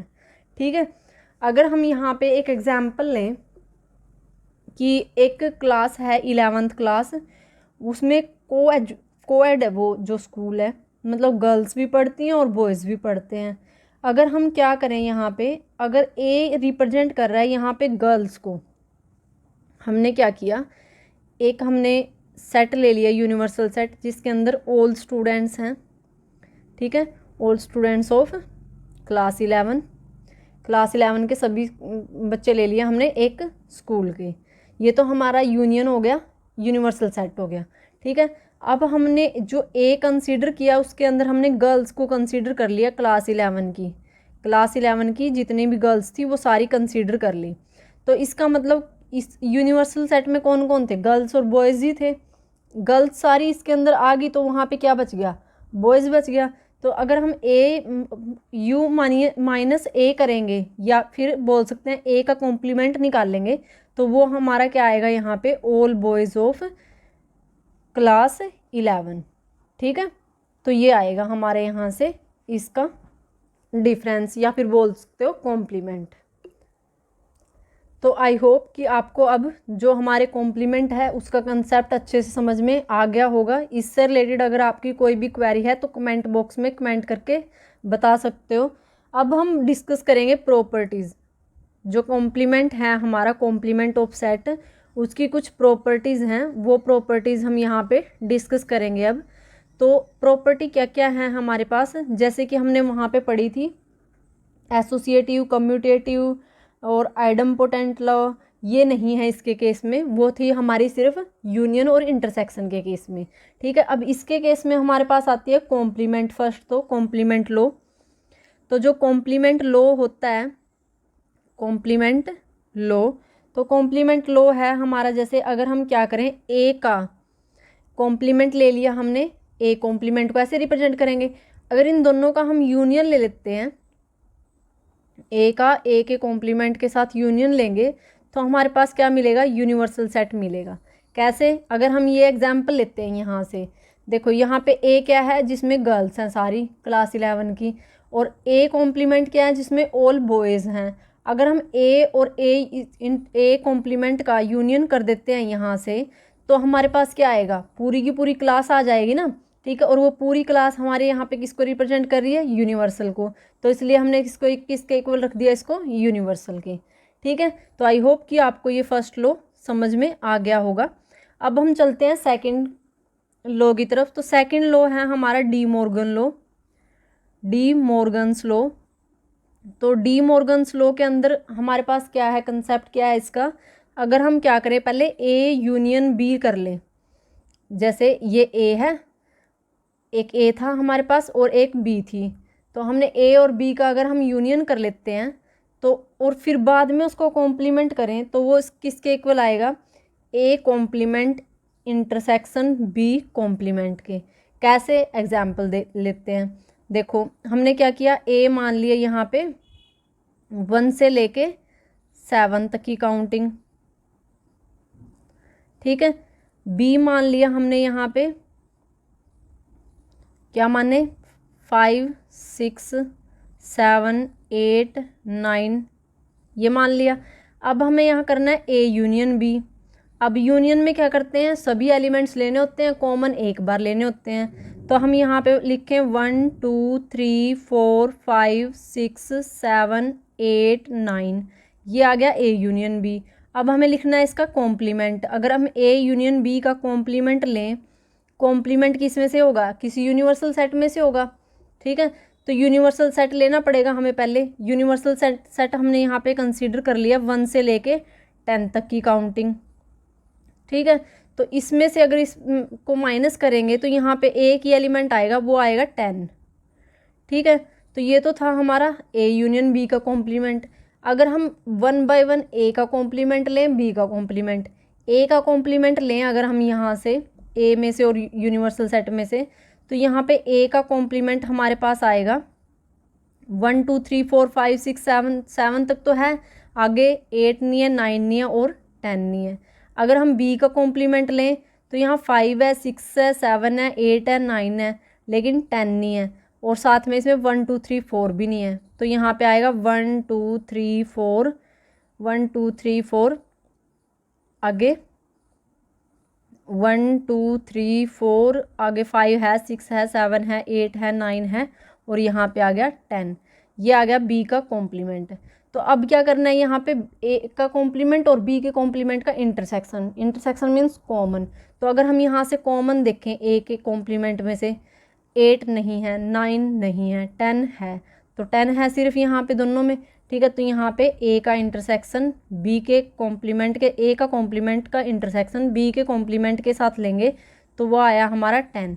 तो यहाँ पे देखो आप, जो ए यूनियन बी का इंटरसेक्शन था वो इक्वल आया ए कॉम्प्लीमेंट इंटरसेक्शन बी के कॉम्प्लीमेंट के। ठीक है, तो मीन्स यहाँ पे ए यूनियन बी का जो कॉम्प्लीमेंट है वो हमारा इक्वल आता है ए कॉम्प्लीमेंट और बी कॉम्प्लीमेंट के इंटरसेक्शन के, तभी ये हमारा क्या है, डी मॉर्गन लॉ है। अब डी मॉर्गन लॉ के भी दो पार्ट हैं, एक पार्ट तो ये है जो हमने रख लिया। अब जो सेकंड पार्ट है, अब यहाँ पे देखो हमने यहाँ पे यूनियन लिया तो यहाँ पे इंटरसेक्शन की फॉर्म में ओपन किया। ठीक है, जब अलग अलग कॉम्प्लीमेंट लिया तो इंटरसेक्शन। अब उल्टा कर दें तो उल्टा क्या होएगा, यहाँ पे अपोजिट में, तो अगर हम ए इंटरसेक्शन बी का कॉम्प्लीमेंट लिखेंगे तो वो इक्वल आएगा ए का कॉम्प्लीमेंट यूनियन बी का कॉम्प्लीमेंट। ठीक है, तो ये है हमारा सेकंड पार्ट जो डी मॉर्गन्स लॉ का है। अब उसके बाद है हमारे पास law of double complement. Law of double complement हमें क्या बोलता है, यहाँ पे डबल कॉम्प्लीमेंट ये हमें बोलता है कि अगर हम क्या करें, एक का कॉम्प्लीमेंट हमने पहले ले लिया और दोबारा फिर उसका कॉम्प्लीमेंट लें। ठीक है, जैसे हमने यूनिवर्सल सेट ले लिया 1 से लेके 10 तक की काउंटिंग, ए ले लिया हमने यहाँ पे 1 से लेके 5 तक की काउंटिंग, तो ए कॉम्प्लीमेंट क्या था हमारा 6 से लेके 10 तक की काउंटिंग। ठीक है, अगर हम ए कॉम्प्लीमेंट का दोबारा कॉम्प्लीमेंट लें, मीन्स इसमें से यूनियन में से और ए का कॉम्प्लीमेंट माइनस कर दें, जो किसके इक्वल आएगा, ए कॉम्प्लीमेंट के कॉम्प्लीमेंट का। ठीक है, तो अब ये वाले एलिमेंट तो माइनस चले जाएंगे, क्या कौन से बचेंगे हमारे पास, 1 से लेके 5 तक के बचेंगे, तो ये किसके इक्वल बच गए, ए के इक्वल।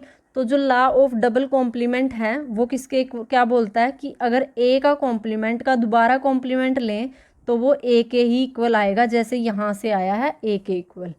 ठीक है, अब उसके बाद है हमारे पास यहाँ पे लॉ ऑफ एम्प्टी सेट और यूनिवर्सल सेट।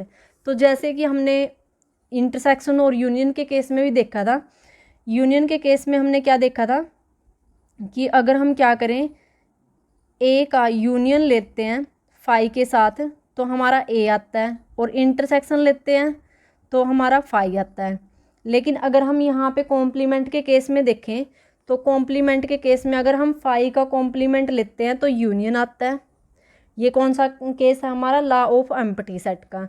अगर हम लॉ ऑफ यूनिवर्स सेट की बात करें, यहाँ पे अगर हम ए का यूनियन लेते हैं यूनिवर्सल सेट के साथ तो वो यूनिवर्सल सेट आता था, और अगर हम ए का इंटरसेक्शन लेते हैं यूनिवर्सल सेट के साथ तो वो ए के इक्वल था। लेकिन अगर हम यहाँ पे यूनिवर्सल सेट का कॉम्प्लीमेंट लेते हैं, ठीक है, तो वो किसके इक्वल आएगा, 5 के। ये हमारा लॉ ऑफ आइडेंटिटी है या फिर लॉ ऑफ एम्प्टी सेट है, ये हमारा लॉ ऑफ यूनिवर्सल सेट है। ठीक है, तो यहाँ पे हमारी जो कॉम्प्लीमेंट हैं, जो कंसेप्ट हैं हमारे इससे रिलेटेड, सेट से रिलेटेड, वो हमारे सारे यहाँ पे कंप्लीट हो जाते हैं। अब हमारी कुछ प्रैक्टिकल प्रॉब्लम्स के कुछ एग्जाम्पल रहते हैं, वो एग्जाम्पल देख लेते हैं हम। ठीक है, तो अब वो देखिए उसके अंदर हमारे पास क्या क्या इन्वॉल्व है। तो सबसे पहले जो हमारे पास है यहाँ पे प्रैक्टिकल प्रॉब्लम में, अगर मान लो हमारे पास ए और बी दो सेट हैं और उनका हम इंटरसेक्शन लेते हैं, उनमें कोई भी चीज़ कॉमन नहीं आती, मीन्स एम्प्टी है, तभी लिख रहे हैं ना यहाँ पे एम्प्टी कि उनमें कोई भी चीज़ कॉमन नहीं है। अगर उनमें से कोई भी चीज़ कॉमन नहीं है तो वहाँ पे हम डायरेक्ट लिख सकते हैं कि number of A union B हमारा इक्वल होगा n number of A plus number of B के। ठीक है, जो सेकंड हमारी यहाँ पे प्रैक्टिकल प्रॉब्लम के लिए जो एग्जांपल है वो है, अगर हमारे पास यहाँ पे क्या हो, एम्प्टी ना हो, डिफरेंस मीन्स कुछ ना कुछ कॉमन आ रहा हो यहाँ पे इंटरसेक्शन में, तो हम यहाँ पे जो ए यूनियन बी है उसको कैसे रिप्रेजेंट करेंगे, n A n B minus n of A intersection B. फिर हमें उसमें से इंटरसेक्शन माइनस करना पड़ेगा अगर उनमें से कुछ कॉमन आता है तो। जो थर्ड हमारी यहाँ पे प्रॉपर्टी है या जो आइडेंटिटी है यहाँ पे दे रखी है वो है 3 सेट्स के लिए। अगर तीनों सेट्स हमारे फाइनाइट हैं तो मीन्स उनमें कुछ ना कुछ कॉमन भी होगा, तो वहाँ पे लगेगी हमारी number of A union B union C की जो एलिमेंट्स होंगे वो इक्वल होंगे हमारे number of element of A plus number of element of B plus number of element of C minus, जैसे यहाँ पे इंटरसेक्शन माइनस किया ना तो यहाँ पे भी 1 बाय 1 सभी के इंटरसेक्शन माइनस कर देंगे, तो number of intersection of A B number of element of intersection B C number of intersection, ये भी माइनस का आएगा, number of intersection of A and C, और फिर हमें ऐड करना है तीनों का इंटरसेक्शन, वो प्लस कर देंगे हम A intersection B intersection C. ठीक है, तो ये इसके इक्वल बनेगा हमारा। तो ये थी हमारी 3 फॉर्मूले जो हमारे क्या प्रैक्टिकल जो लाइफ है, जो प्रैक्टिकल प्रॉब्लम्स हैं उनके अंदर यूज़ होते हैं। ये आप देख सकते हो आपके 21 जो पेज है उसके ऊपर दिए हुए हैं, और इससे रिलेटेड आगे आपके पास एग्जाम्पल्स भी हैं और बहुत सारे क्वेश्चन भी हैं। अगर आपको इनसे ये क्वेश्चन नहीं सॉल्व हुए या फिर आपको इनसे रिलेटेड कोई भी एग्जाम्पल चाहिए, मैं आपको क्या इसके से अलग से एक वीडियो प्रोवाइड करवा दूँगी। ठीक है, तो आई होप कि यहाँ तक आपको सब समझ में आ गया होगा। तो प्रैक्टिकल प्रॉब्लम्स के ऊपर हम एक अलग से वीडियो लेके आएंगे जिसके अंदर हम सभी एग्जाम्पल और सभी जो आपके 1.6 एक्सरसाइज में जितने भी क्वेश्चन हैं वो सोल्व करेंगे। ठीक है, तो आई होप यहाँ तक आपको कोई प्रॉब्लम नहीं होगी। और अगर अभी तक आपने मेरे चैनल को सब्सक्राइब नहीं किया तो पहले मेरे चैनल को सब्सक्राइब करें और बेल आइकन पर भी क्लिक करना बिल्कुल मत भूलें, जिससे आपको मेरी वीडियोज़ की हर नई नोटिफिकेशन मिलती रहेगी। तो चलिए मिलते हैं नेक्स्ट क्लास में, तब तक के लिए bye bye and all the best.